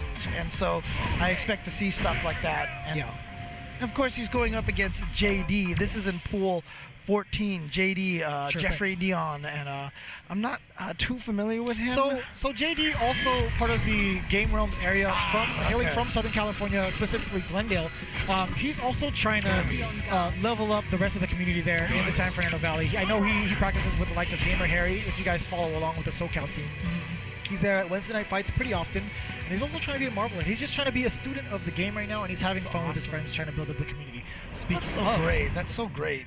Kaba and them also, just to kind of go back to DR, they're always having a good time. Even if they lose, they're okay. You know, they level up together and they have a great time doing it. I think that's the important thing, is having a good time doing it. When we were at Brooklyn Beatdown and Menat RD was winning, like the audience was going nuts. You could hear how loud they were getting. And it was all them. And I looked at it and was like, wait, that's just DRA. That's what I'm the saying. only one. They bring the party, you know, they're still there to support their homies. DRA, who is in fact an actual doctor, by the way. Correct. Yes, so that's not why it is DR, but I still want to call him Dr. Ray instead. And here we go. It's going to be Kaba rocking the Guile, as we said earlier, and JD with Cammy. We also talked about K-Brad pretty frequently. I mean, we talk about Cammy strats here and there, but one of his favorite players to watch is K-Brad. He likes his offense and how impressive he was before, especially in the Season 1. Yeah, for sure. I mean, if you want to follow a Cammy player, K-Brad is a good choice. And what's really interesting to me so far is that JD has actually made a lot of use out of Spin Knuckle. And Spin Knuckle, I mean, completely underrated. James doesn't like that idea, or doesn't like that sentence at all. God, that move. But one of the toughest things about Spin Knuckle versus Guile, oh wow, the random drill, and he didn't follow up with an EX. Oh, he didn't even follow up with the regular uppercut. Oh, that's gonna be a critical chip. Yeah, that was so smart from Kaba. Great awareness. But I mean, the thing about it is I'm not trying to knock the V skill right now, but one of the hardest things about it, using it against Guile, is if Guile decides to use the V skill, the Sonic Blade instead, then you just spin into it and basically get killed. You're gonna be eating a ton of damage if it's just off the wrong read. Because honestly, in Season 1, at least it was considered airborne. So when you got hit, you got knocked out of the air. But now it's grounded the entire time. So if you get hit, you are in serious problems.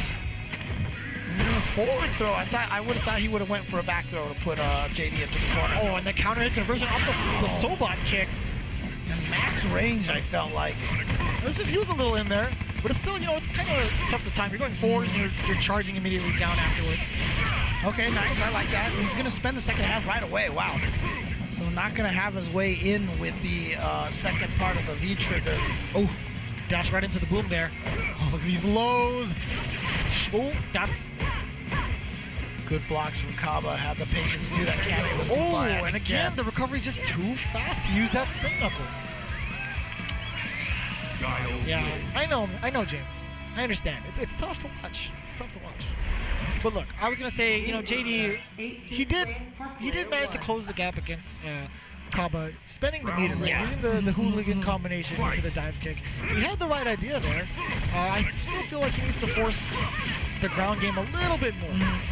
But that's the Use interesting medium thing. kick a little bit more as well. Yeah, but the interesting thing about Kaba is that he's not a very standstill guy, right? So he's more, I would say he's more the knuckle do style where he moves around a lot. So it's really hard to find a good way in without taking a lot of damage if you try to fight him like a traditional Guile. Oh, okay, here we go, JD. Showing some good stuff here, and Kaba was playing pretty defensive. Now he's back at that neutral where he gets to command that space. Activation, yeah, that's not going to be enough. He's not going to get scared of any of your buttons until you force that agenda. Oh, he went for 3 dashes. He wants a counter hit on crouching medium punch, but no confirm, but nice walk-up throw. He's in there. Oh, no. He just walked up and cracked him. And watch out for that critical R. And he hit. Oh, he spent one of the bars. Wow. Yeah, at this point, JD just needs to kind of walk and block for that here. EX drill. Oh, the fake out, but he still gets the throw. That is just fine. He's going to spend that meter. JD, first round of game 2. Okay, well, that worked out for him. I wonder if he fine. was actually trying to grab with the hooligan or something. No, I think he did because you didn't see the rest of the animation. Right, Had it gone idle, he would have gone for the raise slide. Yeah. All right, well, look at this. JD getting in on Kaba now. He is being really aggressive, so Kaba now playing a little bit more defense. EX flash kick to that EX dive kick, and then walked up for the throw. Ooh. Okay, here we go. Hits Yeah. all over the place. Finally gets the conversion, but here comes Kaba. Oh, the crouch fierce activation. And he is going to spend it. Gets him close to stun.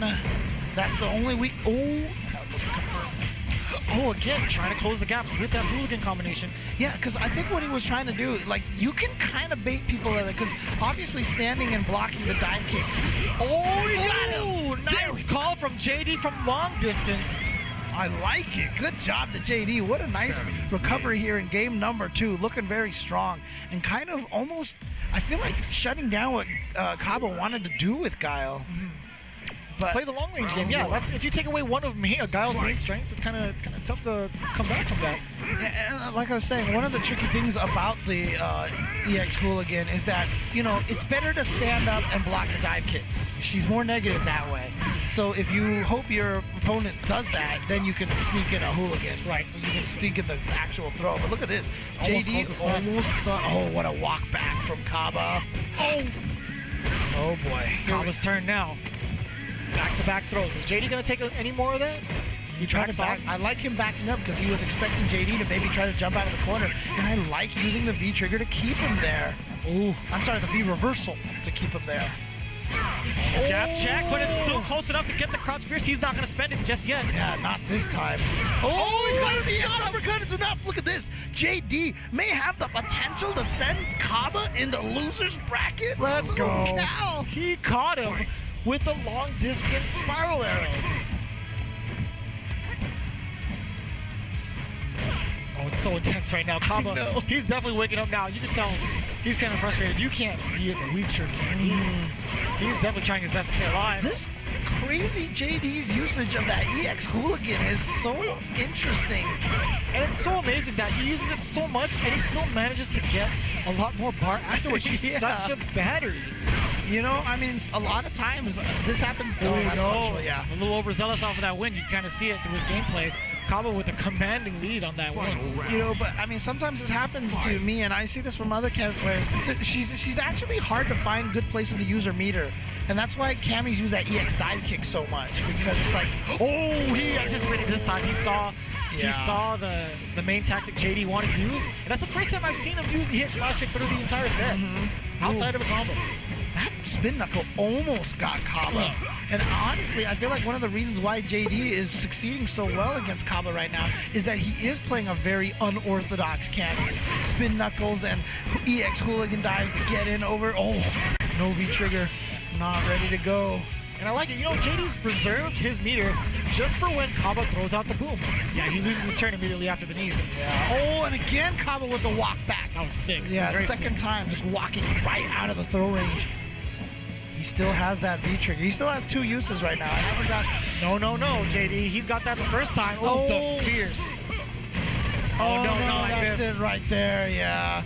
The desperation from JD, and that's one of those things where you see someone come so close and then they just can't close it out.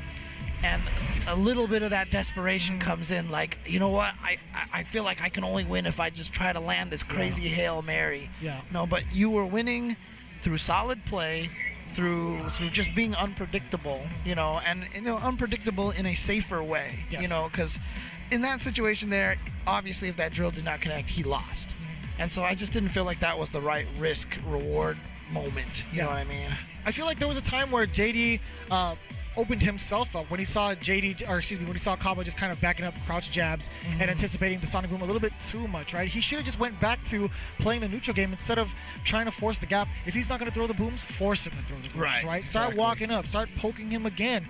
Use that crouch fierce like you were using earlier. It was working just fine. It's just one of the nuances of going back and forth between play styles, right? You saw the crouch jabs happening. Medium kick would work just as fine as well. Well, you know what? We're going to move on to our next match. You can see here it is going to be Jordan D. Gaff on the left going up against CJ Truth, another player that we just recently saw at First Attack in Puerto Rico. Of course, his mother was born in Puerto Rico, if I'm not mistaken. No way. And so they go there and they visit. And they use First Attack as an excuse to go visit family and stuff like that, and then go play in a tournament. Real neat. So That's real neat. CJ Truth, of course, a very strong Cammy player from Street Fighter 4. Has always been a strong player. Yeah, his Fei Long yeah. was so solid on the ground, and he knew all the mix-ups and how to get those command grabs with Fei Long. And I feel the same way with his Cammy. Man, we're seeing back-to-back Cammy. I know, we're seeing it's a like lot they of Cammys. knew we were going to be on right? deck, right? But honestly, CJ Truth is so good at keeping you preoccupied at the ground that you don't see him coming airborne, or you don't see where he's landing these dive kicks to make you think you can challenge afterwards. And I've seen that when studying his videos time and time again. He would have the perfect dive kicks, and I talked to him about it at Wednesday Night Fights. He's like, his neutral game is getting a lot better, but he always throws people off by throwing in those dive kicks every now and then, absolutely. as he should. And CJ Truth, yeah, like I mentioned, a great Fei Long player back then. Took a break. He did so disappear. good. He disappeared for a while, but then he came back, playing Cammy here in Street Fighter 5, and then at DreamHack Austin, he sent Punk to losers.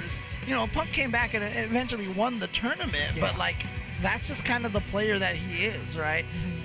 On any given day, CJ Truth has the potential to take out anybody. Absolutely. And again, I just have to shout out his parents who support his hobby so much. I met Papa Truth over at I think it was CEO. Always backing up his boy and watching him play. Yeah, He was also there at the Proving Grounds, the finale. Oh, was he? He flew all the way to Los Angeles with him. Dang, that's awesome. Oh, look at this. Standing heavy kick crush counters from CJ Truth in the footsie normal. Again, that crush counter definitely not as effective as other ones because you can crouch under it. Nice, meaty short into the full PNB. Oh, I know bending the meter for that. Okay. Well, I mean, look, Birdie has... Oh, he tried to get the chase out. I like that. Just get out of the corner because that's where Birdie can get a lot of damage once he gets you there, and you have to guess between, the meaty into the command throw. Birdie's still sitting on that meter. Oh, yeah, just out of range for that crouch fierce to hit. CJ Truth playing it nice and calm. But that was smart because he knew he had the lead, so he had no temptation to hit buttons. And so he basically walked back and forth long enough to bait Jordan DGAF into what? Jeez, that buffer from long distance. Did you beat the slide? That was sick. And he's locked and loaded. Oh, he could have went for quick. That was nice. And I understand, you know, he wants to keep that corner pressure. He knows it's not going to kill. Yeah, spends one of the bars to keep that pressure perfectly distanced on that dive kick to hit at the shins. Oh! Yeah, that's a full punish. Yes, sir. Oh, no. Walking in and out of that range where Jordan wants to press buttons. He's been so good at that so far. Ooh, no, you're not going to get him with those tricky dive-ins. Oh, yes. Nicely done from CJ Truth. And, you know, one of the lessons I like to talk about in Street Fighter, especially in Street Fighter, compared to other fighting games that might not be quite the same, but in Street Fighter, well, actually, this is true in all fighting games. You have to have a purpose for hitting a button. You should not hit buttons for no reasons. I call that the economy of buttons. And when you watch CJ Truth play, he's just not hitting any buttons. I mean, when he hits them, he's specifically trying to do something. You know what I mean? There's a purpose to every button. And it's such a crucial lesson to learn, because when you play Street Fighter, you're so tempted just to keep hitting buttons. Oh my god. Yeah, you know, he found the right button with the crush counter roundhouse, which isn't like the easiest thing to do, trying to anticipate a normal in the footsie department against Birdie, right? Like using that, he's trying to check for a stand strong, maybe even a roundhouse with a slow startup. And a beautiful raw drill counter to the sweep on block. And it's interesting, like I am totally stealing the standing heavy kick tech, because he is just crush countering all these buttons. Look at this, and like it's because he sees Jordan throwing out the roundhouse. He's at the right range to counter it. That's a full-on punish with the neutral jump. One more touch. And to be honest with you, one of the weaknesses. Oh, okay, let's do it. Why not? Oh, let's go even further. Yeah, one of the biggest weaknesses right now is that Jordan D-Gaff, or Jordan Gaff, if you want to call it. Jordan Gaff, yes. Let's do that. But one of his biggest weaknesses right now is he is not counter whiff punishing CJ Truth. Oh, that's, I mean, so really good. Really good call outs here. I mean, honestly, has whiffed so many standing heavy kicks in front of him, and there has been no repercussions. You know, even like a crouching medium kick might be nice just to check that a couple of times. Yeah, he hasn't found an answer to fire back towards CJ Truth. He's just pretty much letting him play his own game the entire time. He's dictating the pace. Oh, there we go, the cross counter. Cannon coming. Oh, you better punish that. Oh, no. Maybe he was expecting more blocks, but at that range it only blocked once, and so it recovered a little bit faster than he expected it to. I like that. Oh, I was going to say, Jordan was a lot more patient on the ground, went airborne immediately after I said so. Again, back-to-back, CJ Truth constantly on it. And he's not, the good thing is he's not preoccupied with pressing a button first. This might just be the end of it. Wow, did you see that he recovered in time off of the standing medium? The standing medium punch got absorbed by the armor, and Cammy blocked in time. All right, that character's kind of good. Is she though, James? She really is. I mean, we've literally seen like 4 or 5 Cammys this entire block. I know, right? And you know what? Every top We're gonna see another one. Every top 8, there always seems to be one Cammy up there, you know, whether it's like NL or Verloren or CJ Truth or K-Brad. Yes. There's always a Cammy in top 8, like no matter what. So it's like, sure, not even like there's one particular Cammy, but there's this Cammy collective. And that's why I still believe she is like top 5 character in this game. Yeah, I would definitely agree with you. Yeah, she's super strong. Don't get us wrong. We've definitely talked about her being strong. She gets the knockdowns pretty easily. She gets meaty situations more often than not. And she leads to good damage, right? And the foot speed, the walk speed, the pokes from that medium kick button, it's ridiculous. And dive kicks are always good. Yeah. I feel like dive kicks are just always good. No, really, I'm not. I really do think dive kicks are always good. I mean, look, there have been some crappy dive kicks in the past. I will say that much. So, I mean, if you haven't played Alpha 3 Cammy dive kick, where if you block it, she bounces off and she's like, "Hi, yeah, okay, fine, please kill me now." Yeah, I mean, I guess so. But, you know, as much as we'd like to stop talking about Cammy, we actually have another Cammy coming up. It's going to be MJ Gama versus Entropy's own Dr. Dannypham. Now, I can't stress this enough. I'm a huge fan of Dannypham. I like watching him stream and call out what his opponents are going to do, and majority of the time he is correct. This guy takes so many mental notes and breaks down your gameplay so fast, faster than I've seen for most people, right, or most professional players. I feel like if he wasn't with Zangief, I wonder how far he would go. But I'm not saying he's bad. I'm just saying, like, there's certain limitations, but the way his mind works, imagine if he applied that to somebody like a Laura. Oh, God, I don't even want to think about that. I don't even want to think of it. I mean, look, Zangief players, they do have to do a lot of prediction, and so that is definitely one of the reasons why they like using those characters, and I'm so mad right now that the name escapes me. Oh, gosh. Oh, I'm going to beat myself up about this. You know, Chris Wu's commentary partner, the Zangief player at NLBC, Big 2, with the Snackish special. Look, man, we're gonna talk about this match real quick before you. But I mean, look, he was a Zangief player as well. But he there was that one time he's like, "Let me show you what the Snackish special is," and like he just like said, "I'm gonna focus and dash forward. The opponent's gonna jump back, and I'm gonna Ultra 2 him out of the air." And 100%, that's exactly what happened. That's what Zangief players like to do. And I'm so mad that I can't remember the name. He stopped playing for a very long time, and he needs to come back. He needs to come back.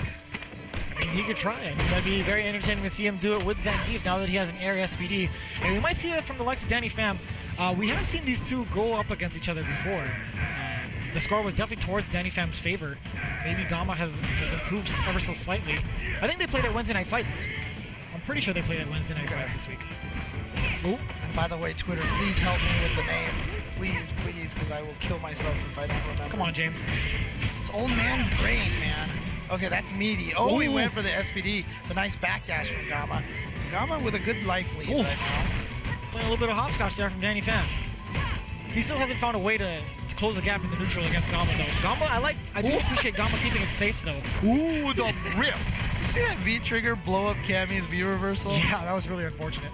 I mean, look. Hit the back, the tail end, and the spin, yeah. Cammy's V-reversal was super good. Oh, wait a minute. Oh, boy. Uh-oh, is it time right now? Aquasilk. God, thank you. Aquasilk? Thank you. Nice. Thank you, Brett. Aquasilk. Oh, God. Coming in the clutch. But yeah, I was going to say, Dr. Dannypham almost had the comeback factor against Gama. But I like Gama right now. He's just playing it out right outside of fierce range, as he should be. In any air approach, he's firing with back strong. I like that. And backing out of range of that SPD. But back into it with the EX. Yeah. Good stuff. Oh, went for the regular throw. I like that though, because it's so much less recovery. Oh no, a misconfirm. Heavy SPD. Here comes the meaty once again. It's another one. 2 in a row. Is it gonna be a third? 3. Oh, he's gonna go for a 4, James.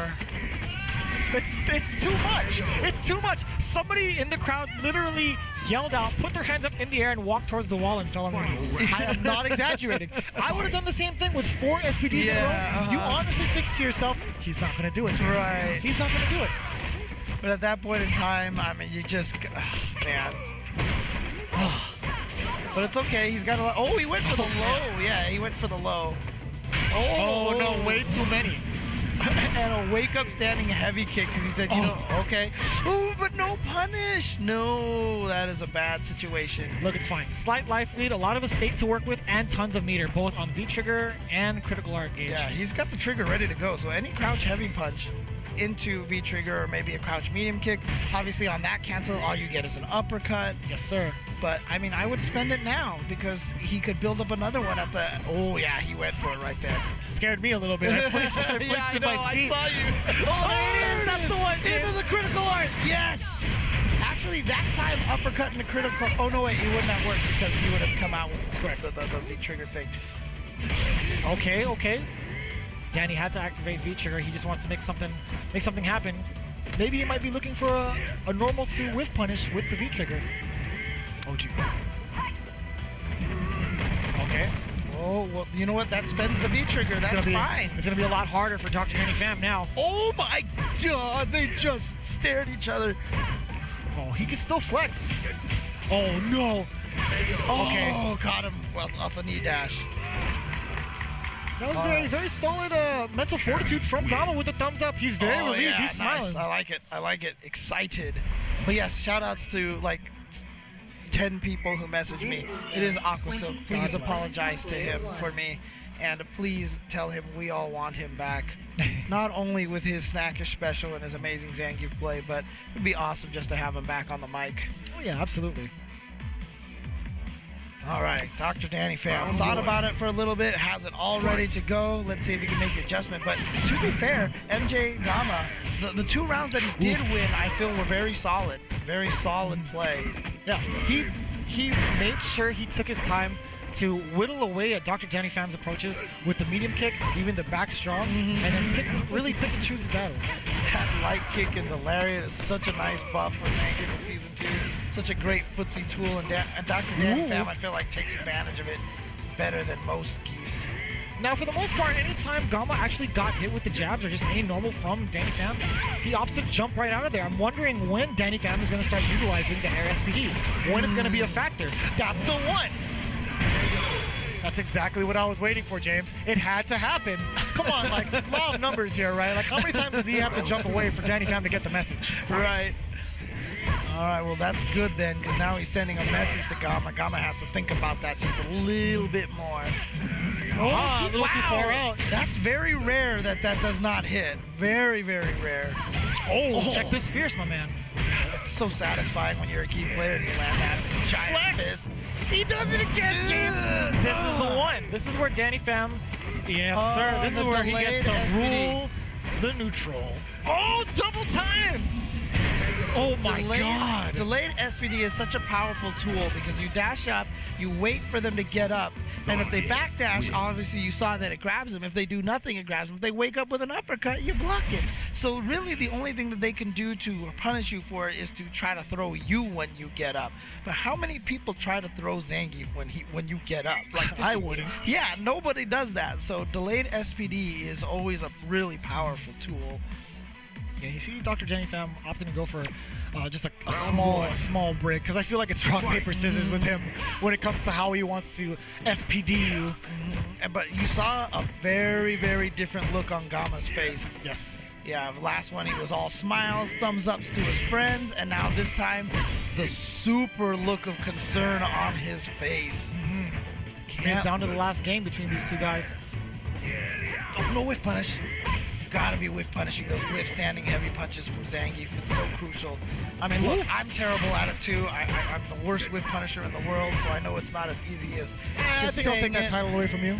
Oh yeah? I think I'm just as bad. Okay.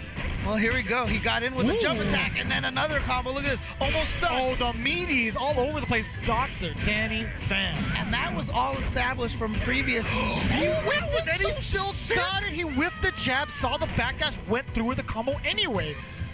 The crowd strong, covering that backdash and sealing the deal and to put himself at match point. And honestly, that meaty sequence worked because of the 4 SPDs, because of that dash up SPD, chase the backdash SPD. So It's then all he's getting coming hit by together meaties now. Yeah, exactly. Oh, the knee. It's almost like the culmination of Snake Eyes, right? Zangief players got to stick together.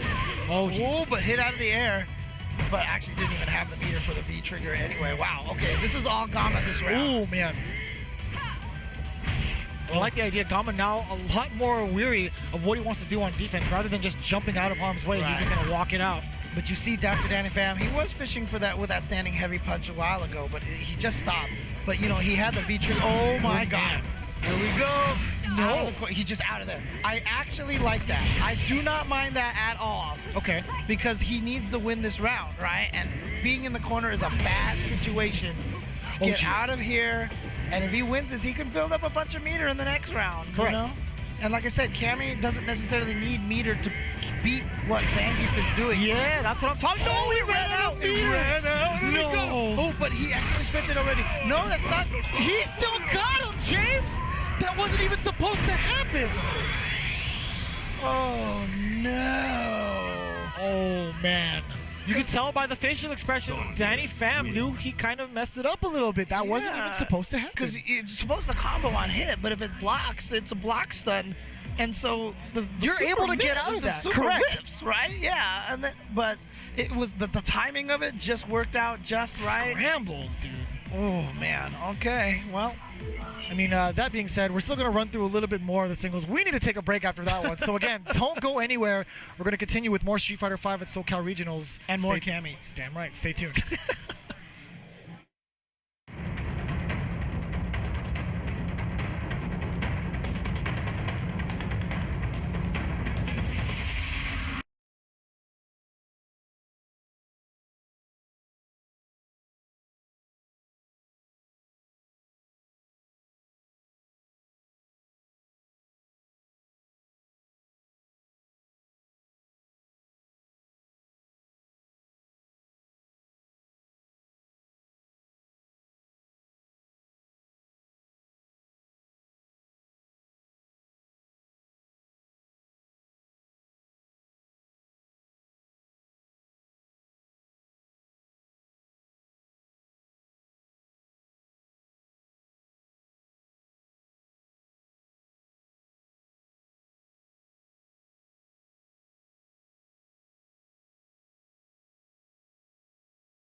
couldn't get any more Cammy plays. You heard that correctly. Southern Cammy Regionals 2017. We got another one with Evil Genius's own K-Brad going up against R.Liath. To be fair, he may go Karen, but I feel Right. like against Vega, he might go Cammy.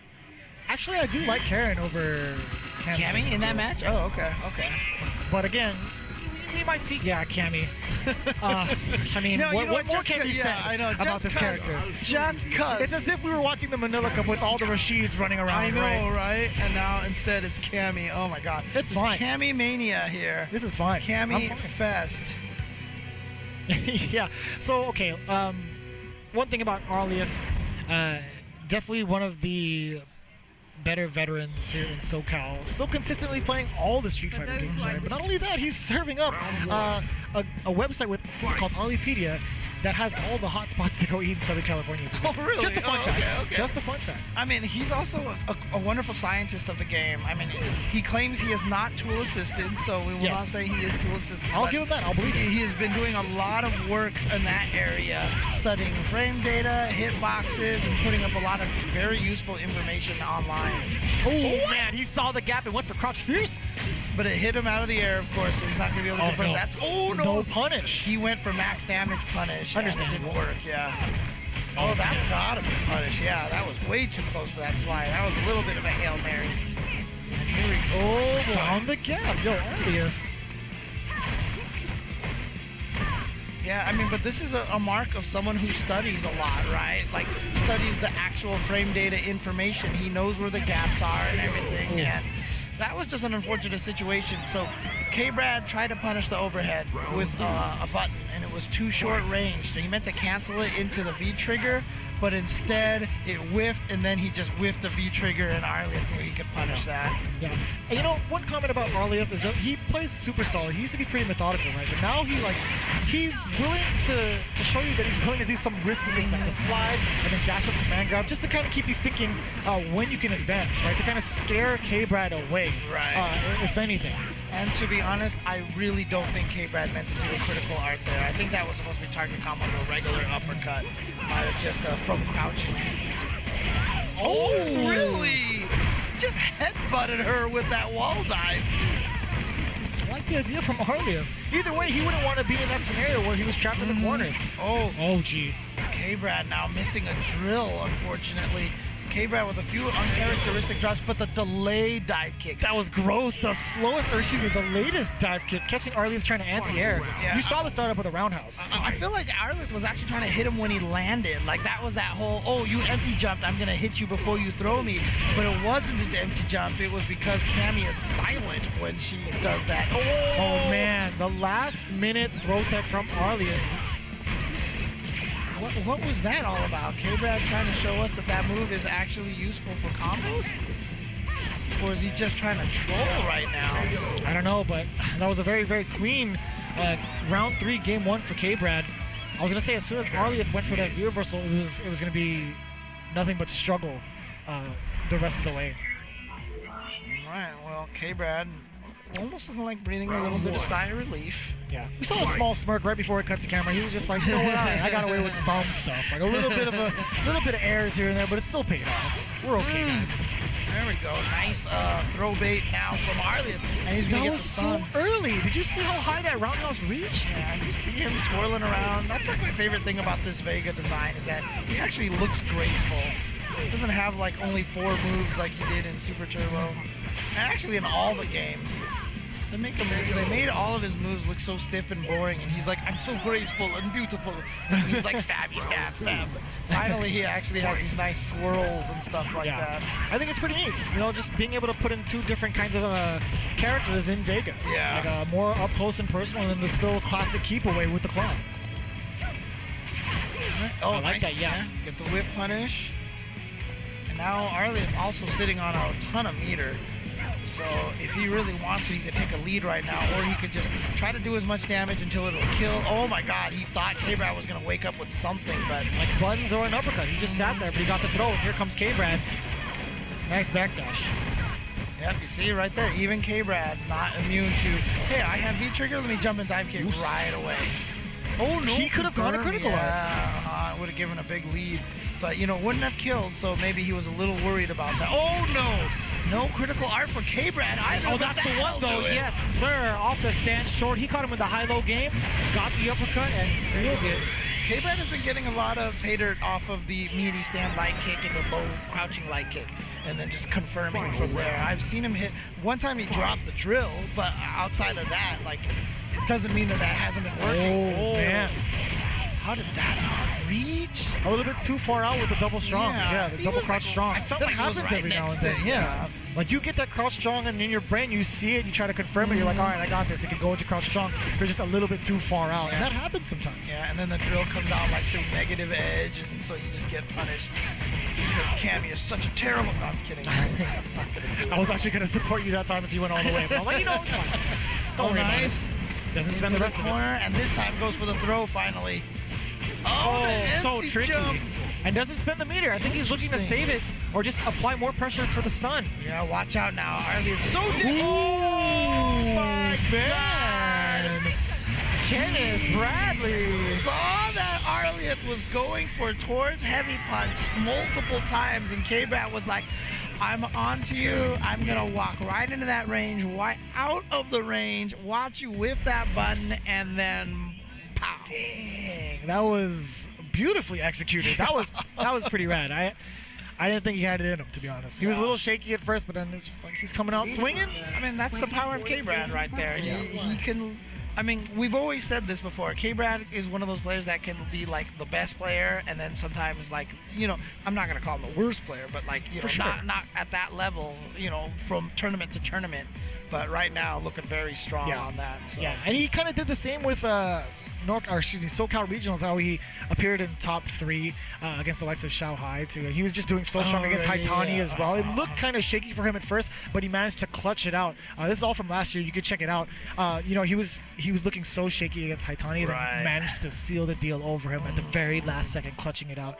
And he does have that kind of factor. He has his own built-in X factor, if you will. Well, now we've got Menat RD coming back here. We already saw how well he did with his birdie earlier. But he's going up against Blockbuster John. Now, Blockbuster John, of course, is a SoCal regular. We all know him. But the rest of the world not as familiar with him if you don't watch a lot of Wednesday Night Fights, for example. But this man, he sent Mago to losers He sure at did. Evo. I think it was like 2 years in a row or something like that. Or was it only one time? I can't remember He did now. it one time back in Street Fighter 4. Adon versus... I think it was Mongo's Yang at the time. Right, might have been Yang. But yeah, again, so Blockbuster John, not a slouch in any way, shape, or form. But look, he's playing Ryu as well. He is sticking true to the ways of the old He has man. no chance then. As much as we hate to joke around about Ryu, I mean, it's tough. It's absolutely tough. It's painful. Sure.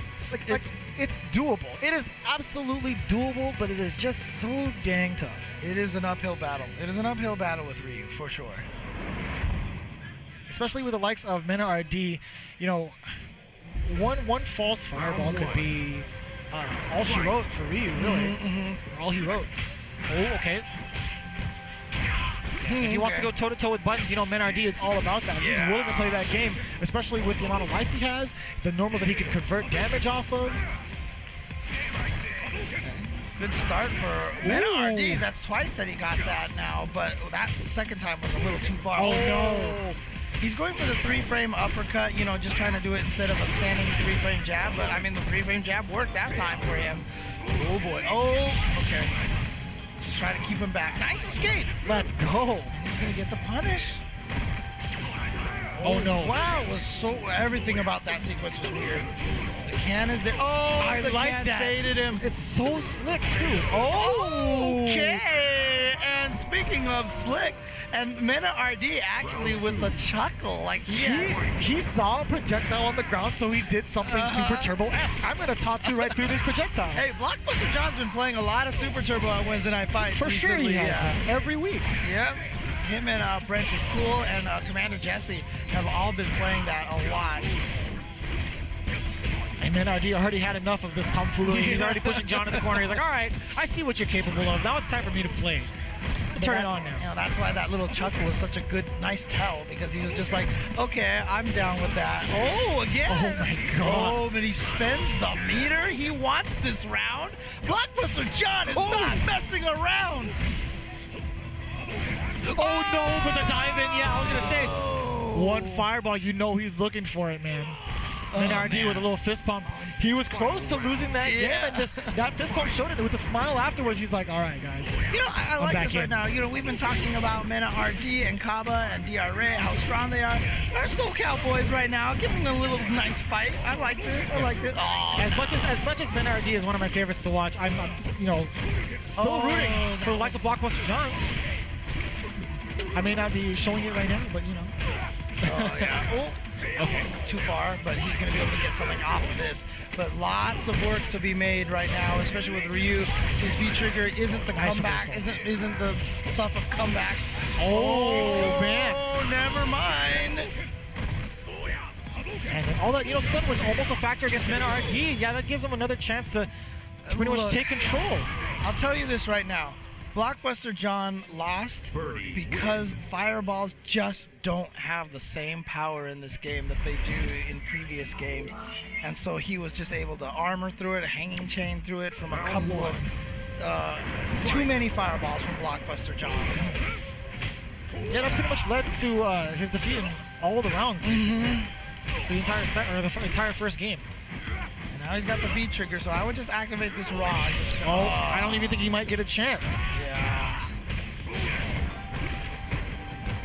Oh, okay. I thought after Stand Strong he was going to go for EX. Well, either way, he's going to get the Bull Rush, but I thought he was going to go for the command grab. He was just in range to do so. And Menard's just so scary. He's always down to just mix it up at a moment's notice. Menard is so good. He's down to party. And if you think about it, Blockbuster John was 1 pixel away from taking game number 1, and right now, instead, he is now 1 round away from being sent to loser's bracket. Oh, the sweep. Again sweeps. Nice, get off me. Blockbuster John trying to get back the neutral space, but no, NRD's still on him. Command grab. Is he going to go for another one? Doesn't need to, gets the meaty short conversion. You would think that RD stands for Republic Dominican. God, I always mess that up. But it actually stands for Rushdown. I'm just going to call it Rushdown from now on so I never mess up the Spanish name of the Dominican Republic. You were doing so well. I didn't know you were onto something, and then you just broke, and I was like, all right, well, I guess that was the end of that. It was nice. It was fine. Dominica, or something. You could have been like, oh, I wonder what the RD stands for. Maybe it's Rushdown. You're right. Just straight up, just like that. Yeah, I know. I messed it up. I mean, you can think about the joke the next time because we're about to go on a break. I So need to again, think about. I need to you need to rewrite this in really my brain. think about what you're doing. Yeah, exactly. don't go So anywhere, let's- guys. We're gonna come back with more Street Fighter V. Stay tuned.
A way to start things back up with Ultra David flexing the guns, and we got K-Brad bobbing to whatever music he's listening to. I don't know what it is, but you know what? I'll tell you this much: we got Kaba up next against Valiant. Wait. Something's wrong. Neither of these guys play Cammy. This is I don't know whose job it was to send up folks onto the stream, but they're slacking. I strictly requested Cammy because that's all I play. Well, here we go. It is going to be Kaba's Guile. And as we said before, I mean, he had kind of a scare. He had a little bit of a scare earlier against the Cammy. Yeah, but it's JD. Yeah, but Kaba was able to come through. But he's going up against Third Pixel Valiant. And again, if you guys are used to watching Wednesday Night Fights, Valiant definitely a player that you see a lot. And Bison, character Super that solid. I just think he's so underrated in this season too. I don't know. People are starting to get a whiff of how strong Bison really is. And it's funny too because like just at the knockout that we did yesterday, there was a couple of very strong Canadian Bisons. It's always funny to see the different areas favor different characters. Right. And in fact, even in he saw the gap but still managed to flash kick through the projectile fire there. yeah, in Latin America, there was a couple of really great Bison players as well recently. All right, here Now, we go. traditionally, we've kind of seen Bison kind of struggle against Guile. Do you think this is still the case? No, not at all. Not at all in this game. It is very different than it used to be. Before it was like Guile just blew up Bison because of his floaty jump all the time. Absolutely. It's because Bison had no way to stop the fireball, but now Guile's fireball actually powers Bison up. And so it's a very different match than it's ever been. And not only that, but Guile, no 3-frame buttons. Yeah, That it's a real actually tough. makes a big difference for Bison. But Kaba, The way says- he's playing, it doesn't even look like he needs it at this point. yeah, he's like, nope, sorry, still bad matchup. Nice vehicle out. Oh, that was so sick. Jeez, Punish Kaba, on the please. V-skill. Like, I almost feel like that Valiant let go of the fireball and got crushed out of that part. Oh yeah, that was a very quick game one. Kaba just pretty much taking control of the neutral space, just letting Valiant come to him, and as soon as he opens him up, it was all Kaba. That sweater is dangerous for Valiant. If you stare at it, like, you might think that you want to continue and not go to character select if you want to change somebody. Kaba might have just looked right at his chest and just pressed rematch. Yeah, exactly. You never know. Thumbs up's pretty dangerous, man. Dang, you see him just like walk up, man. Valiant actually taking advantage, actually walking with Bison. Right. Yeah, and again, with the slow walk speed, still he's trying to get himself in range to land some of the heavy normals. Yeah, Psycho Axe is always a nice move to throw out there, you know, to get in. Oh, nice crush base counter. Yeah, big damage. Jeez, a ton of damage. Okay, using the V reversal. Always a way to get out of there. Guile's V trigger, of course, not as powerful and potent as other characters like Bison. Raw, activate. Valiant's got a raw no, he got activate. caught. Yeah, that upside down kick, catching Valiant, pressing the crouch short, not even something you would want to do on defense, right? You want to go for 3-frame normal at least. I'm telling you, the temptation to do button into V trigger is so high for players. I mean, we all fall for it. We all get baited by that. And True. for Bison, he's so powerful when he activates his V trigger that sometimes the raw activation is the right way to go. Yeah, not necessarily just trying to go for the normal into it, right? Just kind of throw off your opponent because they're expecting that at that point. Nice. They're always looking at your V trigger. Oh man, Kaba just went for it. And that's the second time he's done that flash kick right into back throw to switch sides. Too far for that. Oh my god, and he's scaring Valiant pretty much stiff because if he pressed the button on that upside down kick, it would have been the same as the last round, right? He's making it really really evident that he wants to mix between the throws and the upside down kicks. It's so hard to not press a button sometimes. Oh, nice. Okay, Throw out of the V reversal. Again, the upside down kick. And wow, look at this. He just reacted with his own throw after the upside down kick. Keeping him in the corner. But no meter for Valiant. Oh, what a block on that low, because that would have been the end of it. Had he landed that. Oh Wait a my minute. God. He still has party time. Valiant has V trigger on deck. Oh no! Yeah, he's trying to get back to activate it, but he's scared of Kaba. Oh no, that was an accident. That was an accident. He did not mean to do that. And yeah, you can see from the uncomfortable smile and the head shake, that was definitely an execution error. But again, I thought he was going to dash back and activate V-Trigger. I thought the same, to be honest with you. And give himself some power, because then the head stomp will catch you in. You know, there's just like all these different utilities. You could dash through Sonic Booms and go all Bison crazy and Yeah, everything. just do the Bison dance, basically. Right. What I wanted to see was a little more aggressive intros with the Devil's Reverse. He only did that a few times. One time he got anti-air. The other time he actually got Kaba to do it the wrong way. Right. And the rest of the time it was a little off the mark, right? We always Right. kind of gripe, not just like us here right now, but you know, we always hear about Devil's Reverse being one of the harder things to kind of stop in neutral against Bison. And it's like it's a good way in. It's a good thing to abuse, right? Right, exactly. And you know, it's a good tool for him. I don't think it's like OP or anything like that by any. Ooh. Yeah. Okay. You know who he's going up against? Who's that? He's gonna go up against the man himself, Bushin Style. Oh man. Well, we just saw Momochi take the knockout invitational that I was at in Toronto yesterday. Yeah, he took it over Yukadon. However, did you see his track record at Manila Cup? Like so I even had to write it down. I even watched the VODs again. He Yeah, lost to Moke in winners. It was 2-3 in Moke's favor. He also lost to Oil King 3-1. He had to fight so many Rashids. Oh, that was the one that Infiltration took, right? And yeah, Yes, he took with that, and, Jury. Yeah, and he had to kill like 4 Rashids on the way there. Yeah, there so- was 4 in top 8. Yeah, it was something ridiculous. Like, and I think he had to beat like all of them. Yeah. But Momochi, of Grand course. Finals was Rashid versus Jury. Yeah. And I think it was Gachikun. that one. I might be wrong on No, that. I think that was Moke, wasn't Was it? Moke in Grand Oh no, Finals? it might have been Gachikun. Yeah. Might have been Gachikun. Yeah. Okay.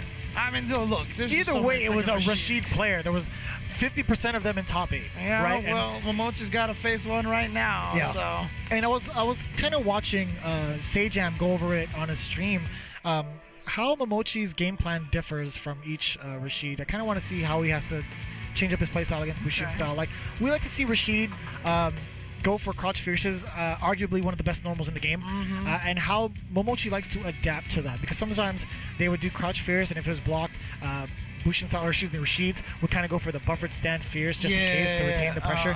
But Momochi would walk in and out of that range and kind of whiff punish accordingly. Like, he's always waiting for the fierce buttons, right? And he's always ready to attack. He'll fire back with either a crouch strong, doesn't have to buffer it sometimes, or stand strong, where he'd be a little bit further out to get the roundhouse Tatsu, right? We might just see that hovering around There's been fierces. a couple of times I've seen him whip punish with that stand, medium punch, and into V-trigger, into Tatsu, into It's like so all sick. Yeah. But again, it's interesting because, you know, talking with a lot of top players these days, and talking with Ultra David, and so many of them talk about so much how they believe Rashid is #1 in the game Yes, right now. they definitely argue top 3 for Rashid. So it's like the 2 characters everyone always names, Rashid and Ibuki. Those are the 2 characters that everyone talks about, but Rashid he's so good in this game. Absolutely. He has, and it's like one of his biggest weaknesses in Season 1 was damage output. Everyone's like, he doesn't have the damage output. Well, He sure does now. yeah, it's not a problem for him now. But Bushin style able to catch a lot of people by surprise. Let's see what he can do against Momochi. Momochi, Oh, there's firing away the crouch fierce. Yeah, he's gonna keep himself plus after the eagle spike at that angle. yeah, and that's one of Bushin style's favorite tactics too, is just jumping in and dive kicking like that when he's close up, hoping that you try to walk under as well. And look at that, Momochi just has to hold all that pressure, whether it's a crouch fierce or a jab spinning mixer. See Bushin style backdashed. Oh, okay, look. Momochi has been doing a lot of wake-up EX uppercuts these days. I think he's just realized that that's something he has to throw out every once in a while to get his opponents to respect him. Very opposite thought process to Tokido, who basically almost never does wake-up EX uppercuts anymore.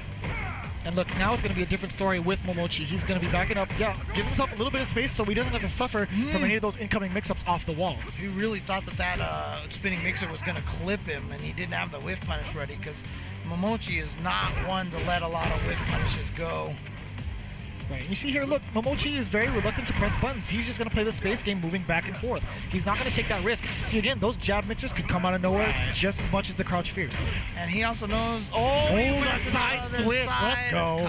I mean, that's the classic. Like, as Bushin style, that's got to be something that you're just waiting for, because that definitely is something that a lot of players like to do.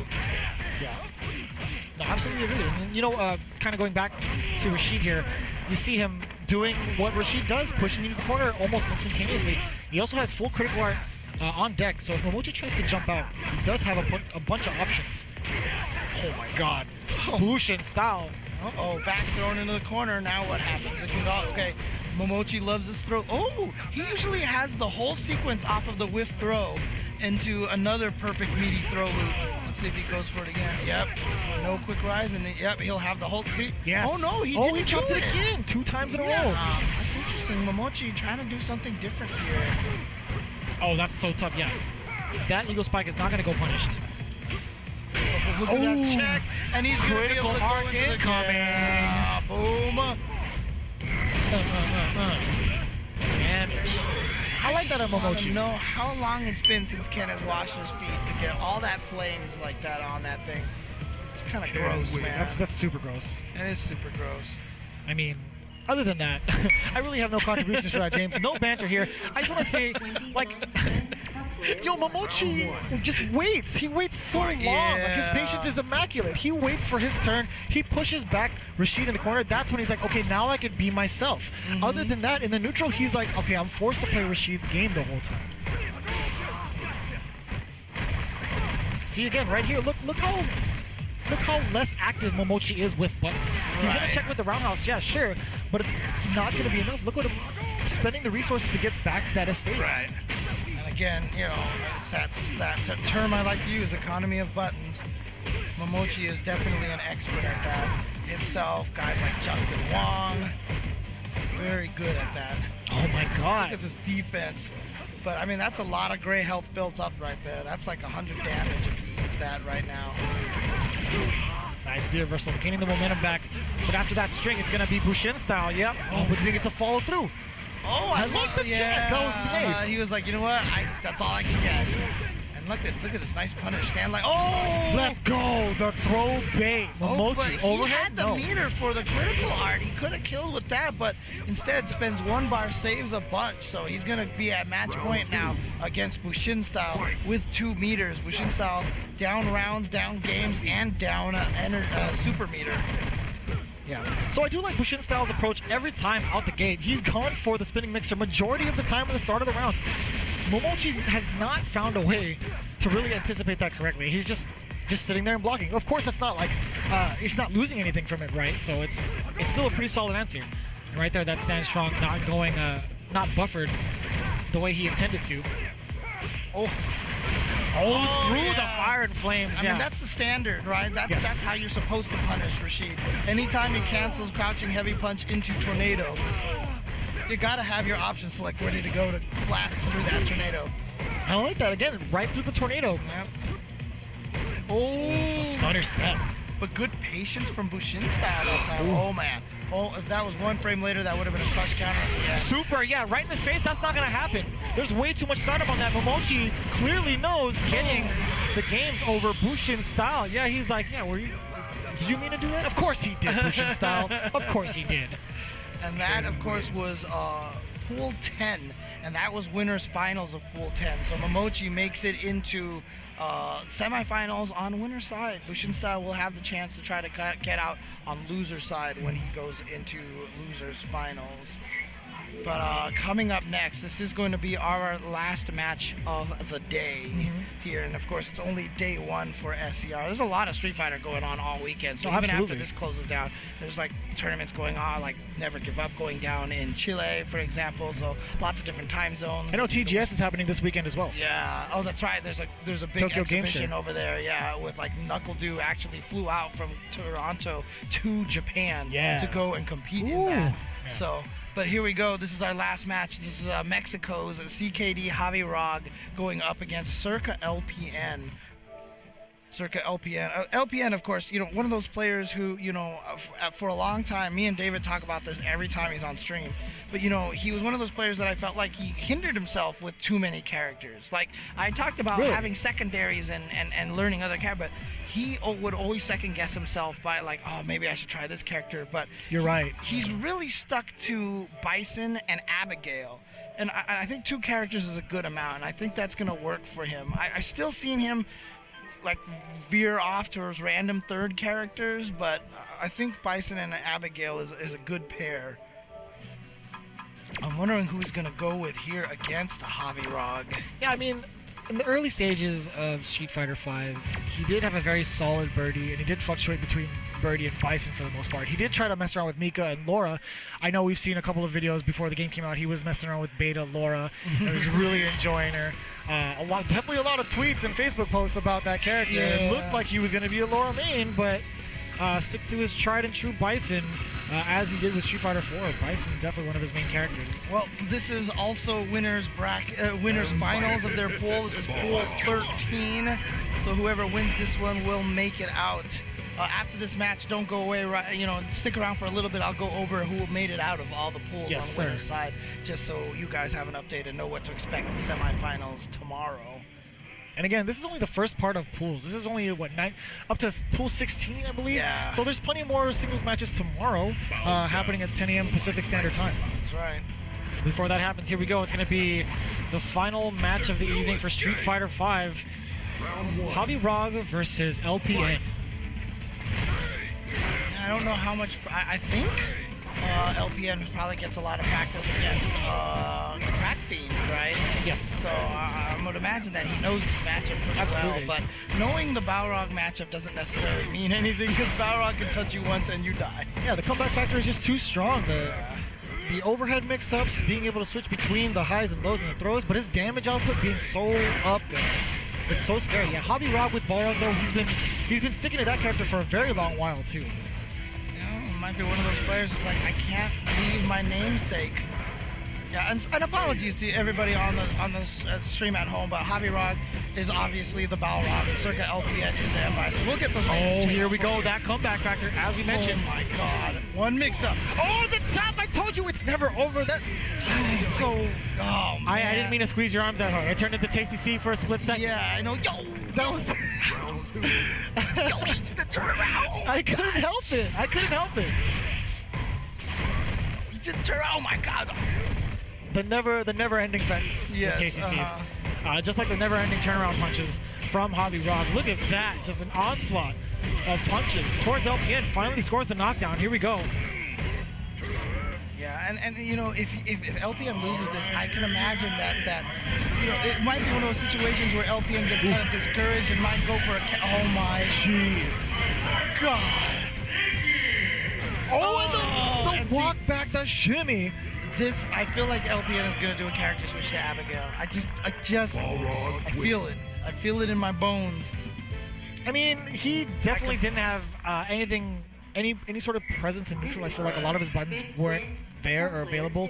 Trying to contest Javi for the first part. I can feel it coming over me, man. I mean, I feel still it think all Bison's a good around choice. me. I do still think Bison's a good choice. You know, Javi main, I see what you're doing. Main training partner is Pinoy, one of the premier Bison players in the country. That's right. So he's very much so aware. But you know, LPN, there was just a lack of neutral on his behalf. Oh, I'm no, not trying to take away from him. He's a yeah. very strong player. Absolutely. It's just this is very uncharacteristic. Okay, so no character change. He went back to M.Bison. Okay. Just wanted to give himself time to think about it. Okay, I appreciate this. All right, here we go. Second game between these two individuals. CKD Javi versus Circa's LPN. Round one. All right, here we go. There we go. A lot more active from LPN out the gate. Oh, NCR is present, though.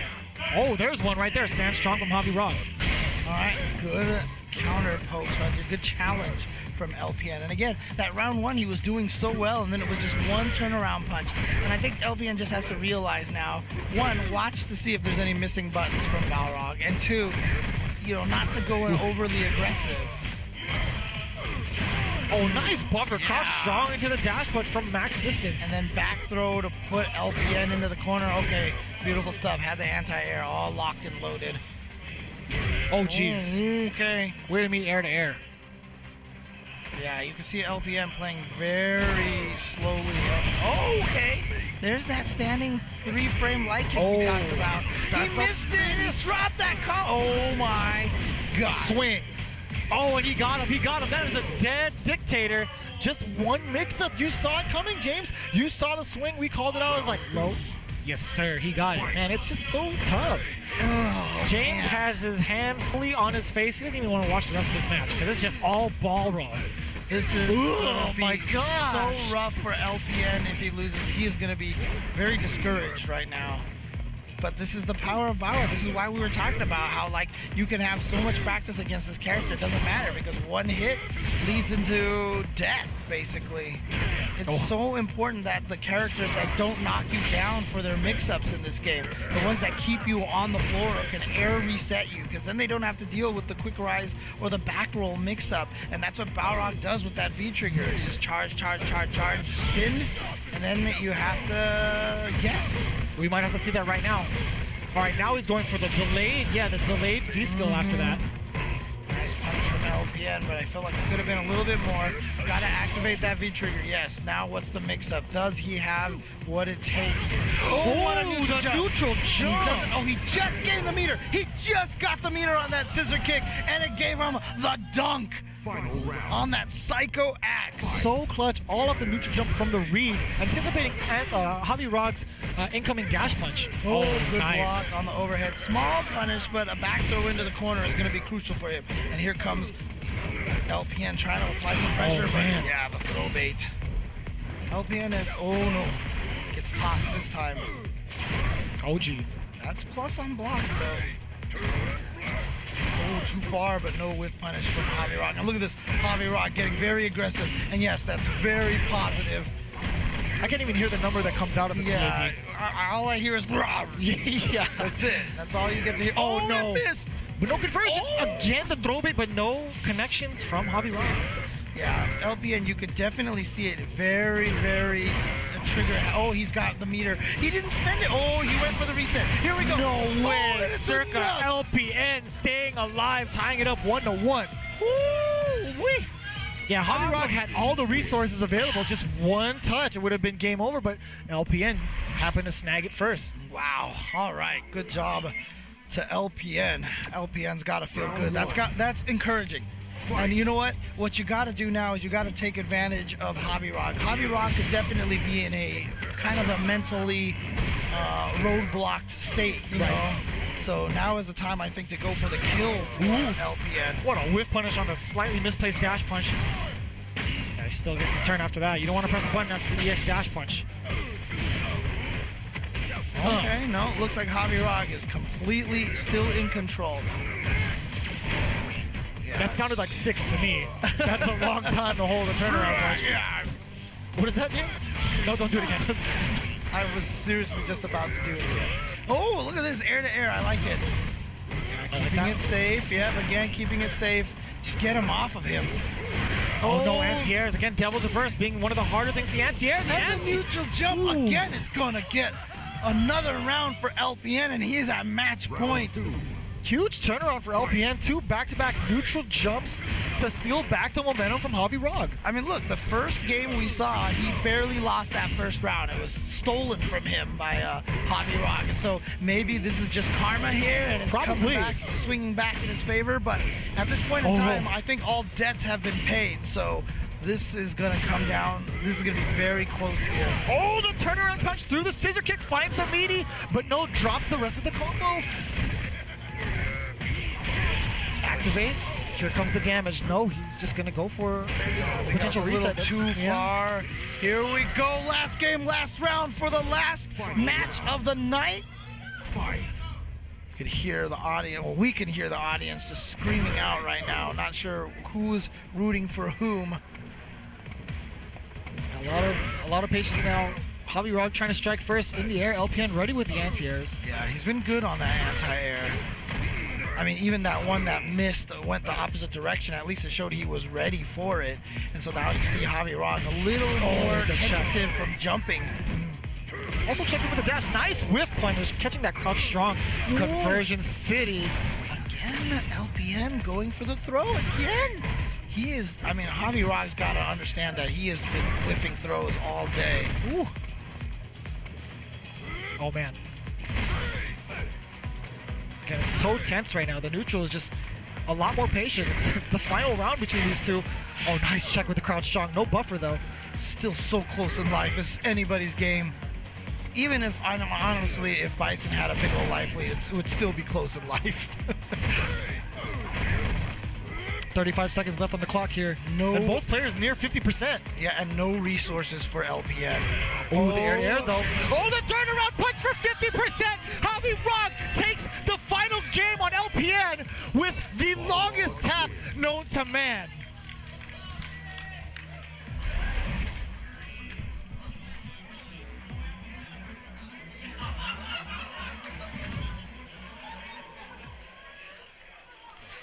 Well, all right. I hope you guys have enjoyed this night of Street Fighter action.